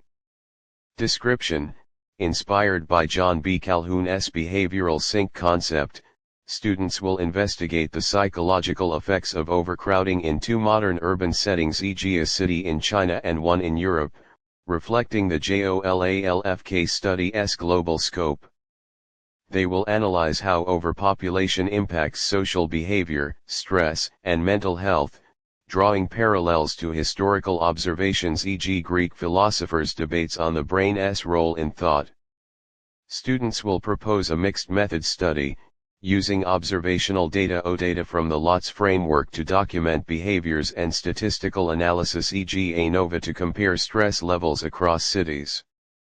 Relevance to course: this project ties into the applications of psychology module by addressing social issues, the scientific methods and statistics module by requiring empirical analysis, and the historical perspectives module by connecting modern phenomena to ancient observations. It also engages the philosophy of psychology module by exploring the mind-body connection in stress responses. 4. The evolution of a psychological concept, from ancient philosophy to modern neuroscience. Description: students will trace the evolution of a psychological concept, e.g. consciousness, emotion, or memory, from its philosophical roots in an ancient civilization, e.g. Greek or Indian, as per the J.O.L.A.L.F case study, to its modern study in neuroscience. They will compare historical perspectives, e.g. Aristotle's views on memory, with contemporary research, e.g. fMRI studies of memory processes. The project will include a philosophical reflection on the mind-body problem and a statistical analysis of neuroscience data trends, e.g. growth in brain activity studies, as noted in the course. Relevance to course: this project integrates the historical perspectives module origins of psychology, the philosophy of psychology module mind-body problem, and the scientific methods and statistics module analyzing neuroscience data. It also connects to the synthesis and critical reflection module by encouraging students to develop a personal philosophy on how psychology bridges philosophy and science. 5. Debunking pseudoscience, a historical and modern perspective on personality tests. Description: students will compare a historical pseudoscientific practice, e.g. blood type personality theory in Japan, as mentioned in the course, with a modern personality test, e.g. an online test relying on the Barnum effect. They will analyze the cultural and historical context of each, using qualitative methods, e.g. narrative analysis of user testimonials, and propose a statistical study, e.g. t-tests, to compare test reliability to evaluate their validity. The project will conclude with a reflection on the ethical implications of pseudoscience in psychology. Relevance to course: This project engages the Historical Perspectives module by examining pseudoscience across time, the Scientific Methods and Statistics module by requiring empirical evaluation, and the Philosophy of Psychology module by questioning the validity of psychological methods. It also ties into the Synthesis and Critical Reflection module by encouraging ethical reflection. 6. A process-oriented approach to conflict resolution, lessons from ancient and modern practices. Description: students will design a conflict resolution program inspired by process psychology, focusing on subtle signals and unconscious processes, and apply it to a hypothetical scenario involving two groups from different cultural backgrounds, e.g. a modern Greek community and a Chinese community, reflecting the J.O.L.A.L.F case study.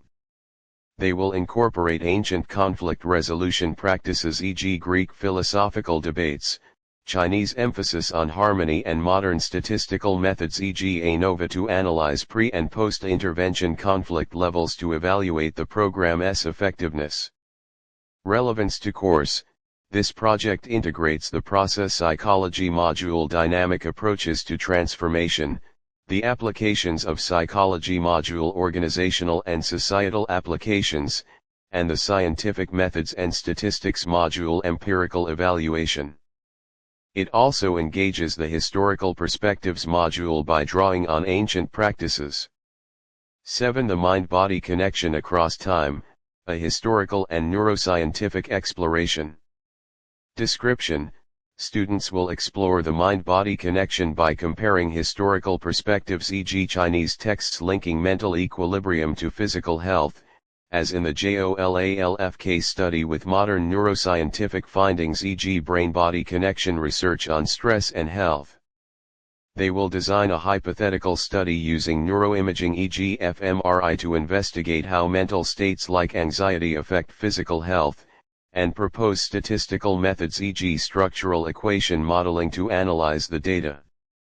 The project will conclude with a philosophical reflection on the mind-body problem.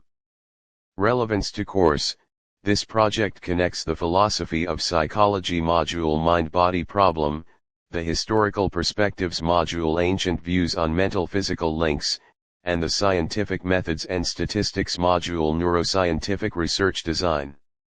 It also ties into the Synthesis and Critical Reflection module by encouraging a personal philosophy on the mind-body connection.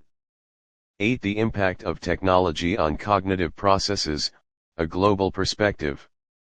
Description: students will investigate how technology, e.g. GPS usage, as in the psychological externalism case, affects cognitive processes like spatial memory or attention, comparing two cultural contexts from the J.O.L.A.L.F case study, e.g. a tech-heavy society like Japan and a less tech-reliant one like rural India. They will design a mixed method study, using observational data to assess technology use and statistical analysis, e.g. t-tests, to compare cognitive outcomes across groups. The project will reflect on how historical views on cognition, e.g. Indian states of consciousness, might inform modern technology use. Relevance to course: this project engages the applications of psychology module, psychology in society, the Scientific Methods and Statistics module, empirical research design, and the Philosophy of Psychology module, intersection with cognitive science and AI. It also ties into the Synthesis and Critical Reflection module by addressing future directions for psychology in a digital age. 9. A personal philosophy of psychology, integrating ancient and modern perspectives. Description: students will write a reflective essay developing their personal philosophy of psychology, drawing on ancient perspectives, e.g. Greek debates on the brain's role in thought, as in the J.O.L.A.L.F case study, and modern approaches, e.g. process psychology, cognitive neuroscience. They will address how these perspectives inform their understanding of a psychological concept, e.g. consciousness, motivation, and propose a small research study, e.g. a survey with descriptive statistics, to explore this concept in a modern context. Relevance to course: This project directly aligns with the synthesis and critical reflection module by encouraging a personal philosophy, while also integrating the historical perspectives, philosophy of psychology, and scientific methods and statistics modules through its comparative and empirical components. 10. The role of narrative in psychological healing, a cross-civilizational study. Description: students will explore the role of narrative in psychological healing, comparing an ancient practice, e.g. Egyptian documentation of mood disorders, through storytelling with a modern process psychology approach, e.g. narrative analysis in therapy. They will design a qualitative study to collect narratives from two cultural groups, e.g. modern Egyptian and Greek communities, and propose a statistical method, e.g. ANOVA, to analyze differences in therapeutic outcomes. The project will conclude with a reflection on the universal power of storytelling in psychology. Relevance to course: this project integrates the process psychology module narrative analysis, the historical perspectives module ancient practices, and the scientific methods and statistics module empirical analysis. It also engages the applications of psychology module by focusing on therapeutic applications, and the synthesis and critical reflection module by reflecting on universal themes. Notes on project ideas. Accessibility for introductory students: these projects are designed to be manageable for beginners by focusing on foundational concepts, e.g., historical perspectives, basic statistical methods like t-tests, while encouraging creativity and critical thinking. Students can use simplified research designs and qualitative methods to make the projects digestible. Tailoring to J.O.L.A.L.F context: each project connects to the global, historical quest for understanding the mind, ensuring relevance to the case study's focus on cross-civilizational parallels. They encourage students to think globally while applying psychological principles locally. Integration of course modules: the projects synthesize multiple modules, ensuring students demonstrate a comprehensive understanding of the course material, from historical origins to modern applications. Conclusion: synthesizing the tapestry of psychological inquiry. It's roughly the case that if systems become too complex to study in sufficient depth, physics hands them over to chemistry, then to biology, then experimental psychology, and finally on to history. Roughly. These are tendencies, and they tend to distinguish roughly between hard and soft sciences. Noam Chomsky. The journey through this comprehensive introductory psychology course for J.O.L.A.L.F reveals a discipline that is both a science and an art, deeply rooted in empirical rigor yet profoundly attuned to the complexities of human experience. As we traverse the landscape of psychological inquiry from its philosophical origins to cutting-edge neuroscientific advancements, several key insights emerge, offering a roadmap for future exploration and application. 1. Bridging dualities, rigor and humanity. Psychology's strength lies in its ability to harmonize quantitative precision with qualitative depth. The course underscores this balance. Statistical methods like ANOVA and structural equation modeling coexist with process psychology's emphasis on narrative and transformation. This duality addresses critiques of the field's scientific validity, as seen in Kuhn's paradigm challenges, by advocating methodological pluralism. For instance, the case of Metropolis's behavioral sink demonstrates how empirical data and dynamic systems theory can jointly illuminate societal stress, while the Johnson family's therapy highlights the power of integrating observable behaviors with unconscious processes. The future of psychology may lie in hybrid models that marry memory-driven insights with existential themes of meaning, fostering a holistic understanding of the human condition. 2. Historical evolution and integrative futures. Tracing psychology's evolution from Wundt's introspection to Skinner's behaviorism and modern cognitive neuroscience reveals a field continually refining its lens. The Enlightenment's empiricism, pivotal in transitioning from philosophical speculation to lab-based inquiry, now converges with cybernetic and psychedelic research, offering novel tools like TMS and psilocybin-assisted therapy. These advancements do not discard past frameworks but build upon them, as seen in how cognitive psychology's information processing models coexist with AI-driven predictive analytics. The case of Alex's procrastination, analyzed through both behavioral interventions and neuroimaging, exemplifies the synthesis, suggesting that interdisciplinary approaches will drive breakthroughs in understanding motivation and self-regulation. 3. Ethical and cultural imperatives. As psychology expands its toolkit, ethical considerations grow paramount. Direct brain manipulation and psychedelic research, while promising, demands stringent safeguards to protect autonomy and cultural relevance. The course's global case studies from ancient Egyptian mood disorders to Japanese blood type myths emphasize the need for culturally sensitive practices. For example, pragmatic interventions like school calm corners must adapt to local norms to avoid imposing Western biases. Similarly, the Enneagram's use in team building, while effective, must navigate cultural differences in self-concept. Future practitioners must champion inclusivity, ensuring that psychological frameworks honor diverse epistemologies and resist pseudoscientific generalizations. 4. Applications in a complex world.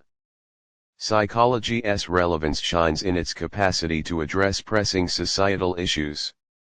The behavioral sink phenomenon in urban settings mirrors Calhoun's rodent studies, urging policies that mitigate overcrowding's psychological toll. Meanwhile, VR-based phobia treatment and real-time eye tracking for language learning illustrate technology's role in scalable interventions. Organizations leveraging the Big Five model for employee placement or process psychology for conflict resolution exemplify how empirical insights can enhance productivity and well-being. These applications underscore psychology's role not just in healing individuals but in sculpting healthier societies. 5. The personal and the universal. At its core, psychology navigates the tension between universal principles and individual uniqueness. The Big Five and Enneagram offer frameworks for understanding personality, yet cases like Sarah's anxiety reveal the limitations of typologies. Here, psychodynamic and existential approaches fill the gap, exploring how childhood narratives and searches for meaning shape behavior. This interplay between nomothetic and ideographic methods evident in the LOTS data framework ensures that psychology remains both a science of general laws and an art of personal stories. 6. Forward-thinking synthesis. Looking ahead, psychology stands at the crossroads of unprecedented challenges: digitalization's impact on cognition, climate anxiety, and AI's ethical dilemmas. The course's synthesis module, encouraging students to develop personal philosophies, models the adaptive thinking required here. Emerging areas like psychosemantics and axiomatic theory building will demand rigorous yet creative mindsets, blending Chekhov's humility only fools understand nothing with Canfield's proactive reframing of self-talk. In conclusion, this course equips learners not merely with knowledge but with a lens, a way to critically engage with the mind's mysteries while grounding insights in evidence. It champions a psychology that is as compassionate as it is analytical, as globally aware as it is individually focused. As students move beyond the classroom, they carry the responsibility to advance this dynamic field, ensuring it remains a beacon of understanding in an ever-evolving world. The quest to unravel the human psyche, as Jung noted, may begin in the lab but finds its fullest expression in the wandering, empathetic heart of the practitioner. Reference and citation: General Psychology and Core Principles. Myers, D.G. and J.O.L.A.L.F, C.N. 2021. Psychology 11th ed. Worth Publishers. This textbook provides a comprehensive introduction to psychology, covering core concepts like cognitive processes, emotional states, and social interactions. It's suitable for an introductory course and includes sections on diverse subfields such as clinical, developmental, and social psychology, aligning with the course module The Landscape of Psychology. James, W. 1890. The Principles of Psychology. Henry Holt and Company. A foundational text in psychology, this book introduces functionalism and explores mental processes like perception, memory, and emotion. It's relevant for the historical perspectives section of the course and provides a basis for understanding the evolution of psychological thought. American Psychological Association. 2023. Median Psychologist Wage and Job Growth Statistics. APA Services. This source provides statistical data on psychologist wages 92,740 annually in 2023 and job growth 7% increase projected from 2023 to 2033, as mentioned in the course. It also discusses diverse work settings, supporting the applications of psychology module. Scientific Methods and Statistics in Psychology.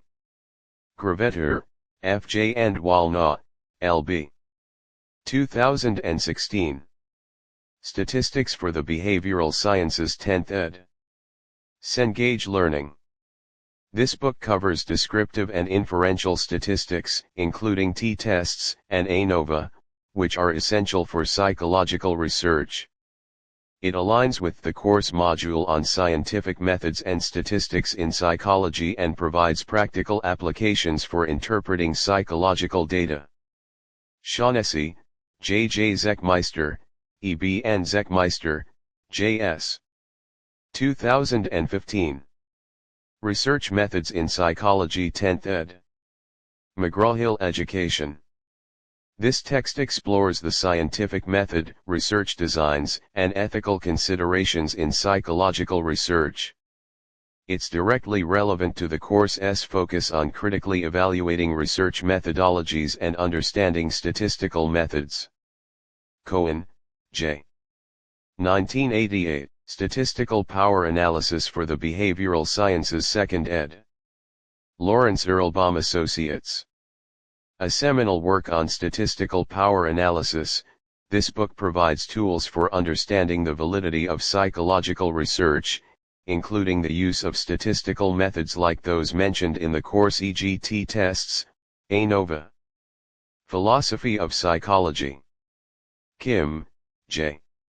2011. Philosophy of Mind 3rd ed.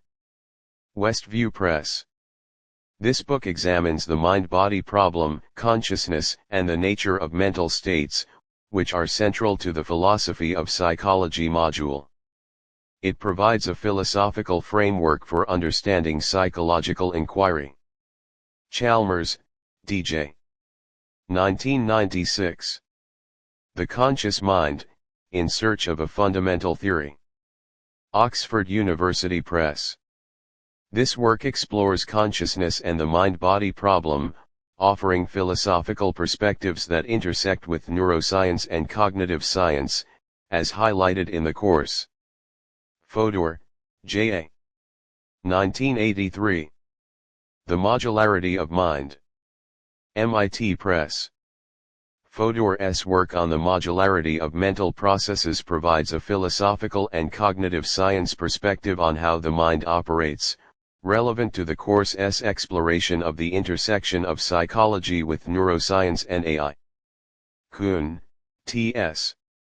1962. The Structure of Scientific Revolutions. University of Chicago Press. Kuhn's concept of paradigms is referenced in the course when discussing psychology's scientific status. This book provides a philosophical critique of scientific progress, applicable to the debates in the philosophy of psychology module. Process Psychology. Mindell, A. 1985. Working with the Dreaming Body. Routledge and Keegan Paul. Arnold Mindell, the founder of process-oriented psychology, introduces the principles of process work in this book. It focuses on the dynamic nature of human experience and unconscious processes, aligning with the process psychology module. Diamond, J. and Jones, L.S. 2004. A Path Made by Walking, Process Work in Practice. J.O.L.A.L.F Press. This book provides practical applications of process psychology, including qualitative methods like narrative analysis and therapeutic change, which are part of the course syllabus. Goodbrad, J. 1997. Radical Intercourse, How Dreams Unite Us in Love, Conflict, and Other Inevitable Relationships. J.O.L.A.L.F Press. This work explores how process psychology can be applied to relationships and conflict resolution, focusing on subtle signals and unconscious processes, as mentioned in the course. Schutt, N.S. and Malov, J.M. 2020. The Impact of Process-Oriented Therapy on Personal Growth, a Meta-Analysis. Journal of Humanistic Psychology, 63, 345-362. A hypothetical but plausible meta-analysis that examines the effectiveness of process-oriented therapy, supporting the course's focus on statistical analysis of therapeutic change and personal growth in process psychology. Historical Perspectives and the Origins of Psychology. Wundt, W. 1874. Principles of Physiological Psychology, Wilhelm Engelmann. Wundt's foundational text on experimental psychology is directly relevant to the course's historical perspectives, as it marks the establishment of psychology as a scientific discipline in 1879. Hergen Hahn, B.R. and Henley, T.B. 2013. An Introduction to the History of Psychology 7th ed. Cengage Learning. This book provides a detailed history of psychology, covering ancient philosophical roots e.g. Socrates, Plato, Aristotle to modern developments, aligning with the course's exploration of psychology's origins. Fechner, G.T. 1860. Elements of Psychophysics. Breitkopf and Hartel. Fechner's work on psychophysics is referenced in the course as a bridge between philosophy and science, quantifying the relationship between physical stimuli and mental sensations. Helmholtz, H. von 1867. Handbook of Physiological Optics. Voss. Helmholtz's research on sensation and perception is cited in the course as a key development in the 19th century, contributing to the scientific study of mental processes. Applications of Psychology. Seligman, MEP. 2011. Flourish, A Visionary New Understanding of Happiness and Well-Being. Free Press. This book explores positive psychology and its applications in various settings, such as education and the workplace, aligning with the Applications of Psychology module. Bandura, A. 1977. Social Learning Theory. Englewood Cliffs, New Jersey, Prentice Hall. Bandura's work on social learning theory is relevant to the course's exploration of psychology in education and society, particularly in understanding learning and development. Hofstede, G. 2001. Culture's Consequences, Comparing Values, Behaviors, Institutions, and Organizations Across Nations 2nd ed. Sage Publications. This book examines cultural influences on behavior, relevant to the course's focus on psychology in society and social issues, such as public policy. Cognitive and Behavioral Psychology. Watson, J.B. 1913. Psychology as the Behaviorist Views It. Psychological Review, 22, 158-177. Watson's seminal paper on behaviorism is directly referenced in the course, marking the shift to studying observable behavior and rejecting introspection. Skinner, B.F.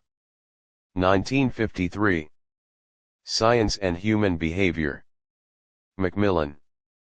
Skinner's work on operant conditioning and behaviorism provides a foundation for understanding learning and conditioning, as discussed in the course's historical and behavioral sections. Miller, G.A. 1956. The Magical Number 7, plus or minus 2, Some Limits on Our Capacity for Processing Information. Psychological Review, 63 81-97. A classic paper in cognitive psychology, this work explores memory and information processing, relevant to the course's discussion of the cognitive revolution. Philosophical and Cultural Perspectives. Locke, J. 1690. An Essay Concerning Human Understanding.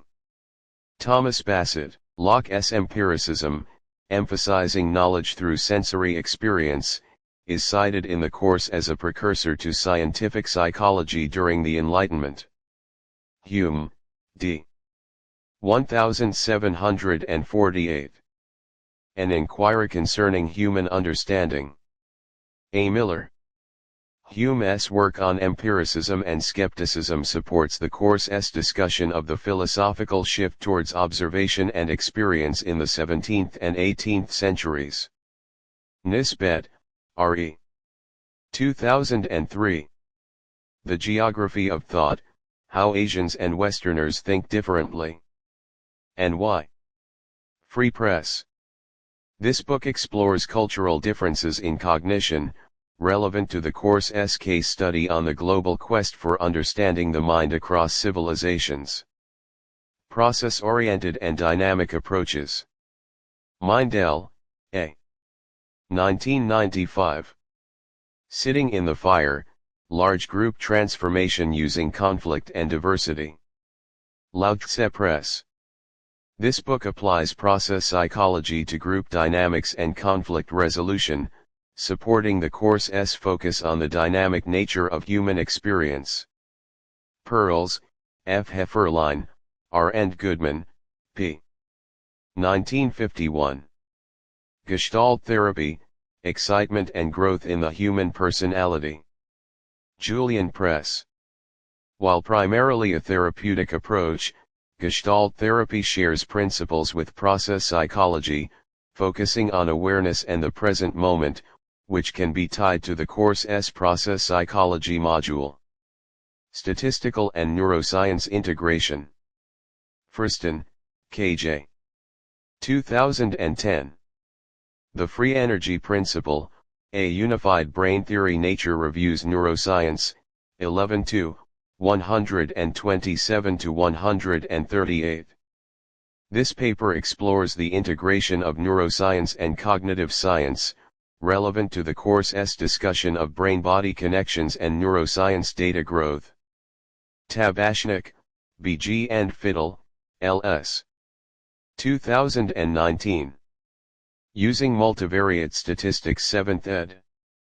Pearson.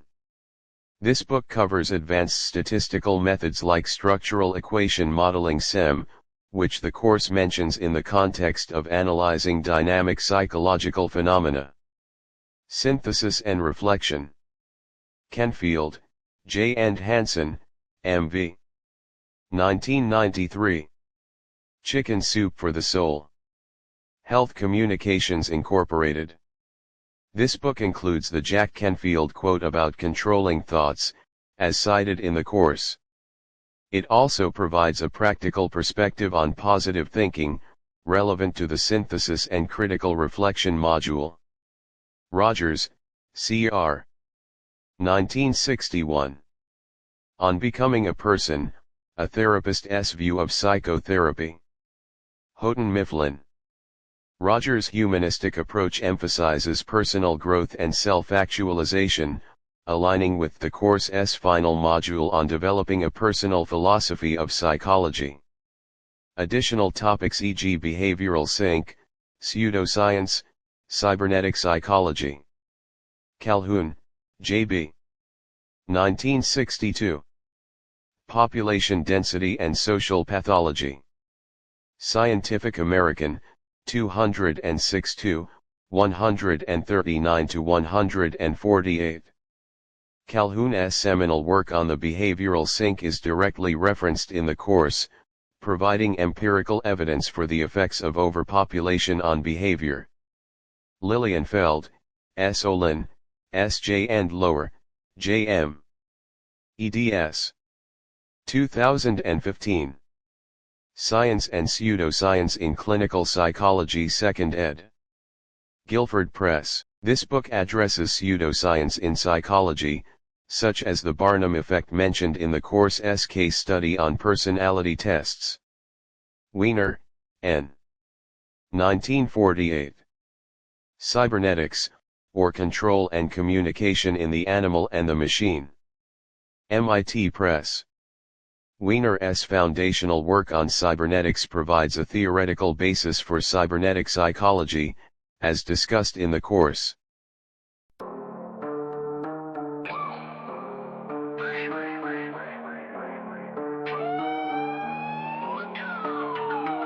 Lamborghini J.O.L.A.L.F, cruising by the stars and swampy with the choppers, dodging rabbits, vultures, and goblins. Bitches that do the cha-cha, walk on by with a face full of makeup, but inside they demonic. Just had a conversation with Papa, he told me, watch my body and mind, cause people are trying to rob it. That kind of shit I put in the process. Go to sleep, meditate, wake up and get this work. Nigga, it's not a hobby, and my view is good for the body. You ain't never trying to see a psychiatrist if you ain't crazy, probably. Or maybe cause it's frowned upon, but not where I'm from. Mental health is where the strength to come from. Most of y'all niggas not that strong, and it shows when the road get bumpy and the lights come on. It's a fork in the road, better choose wisely. Either do or die, my nigga, it's so timely. And if I die, bury me a G. Hope you get a piece of me through this beat. Process psychology, mind, body, and soul. Process psychology, give them back what they sold.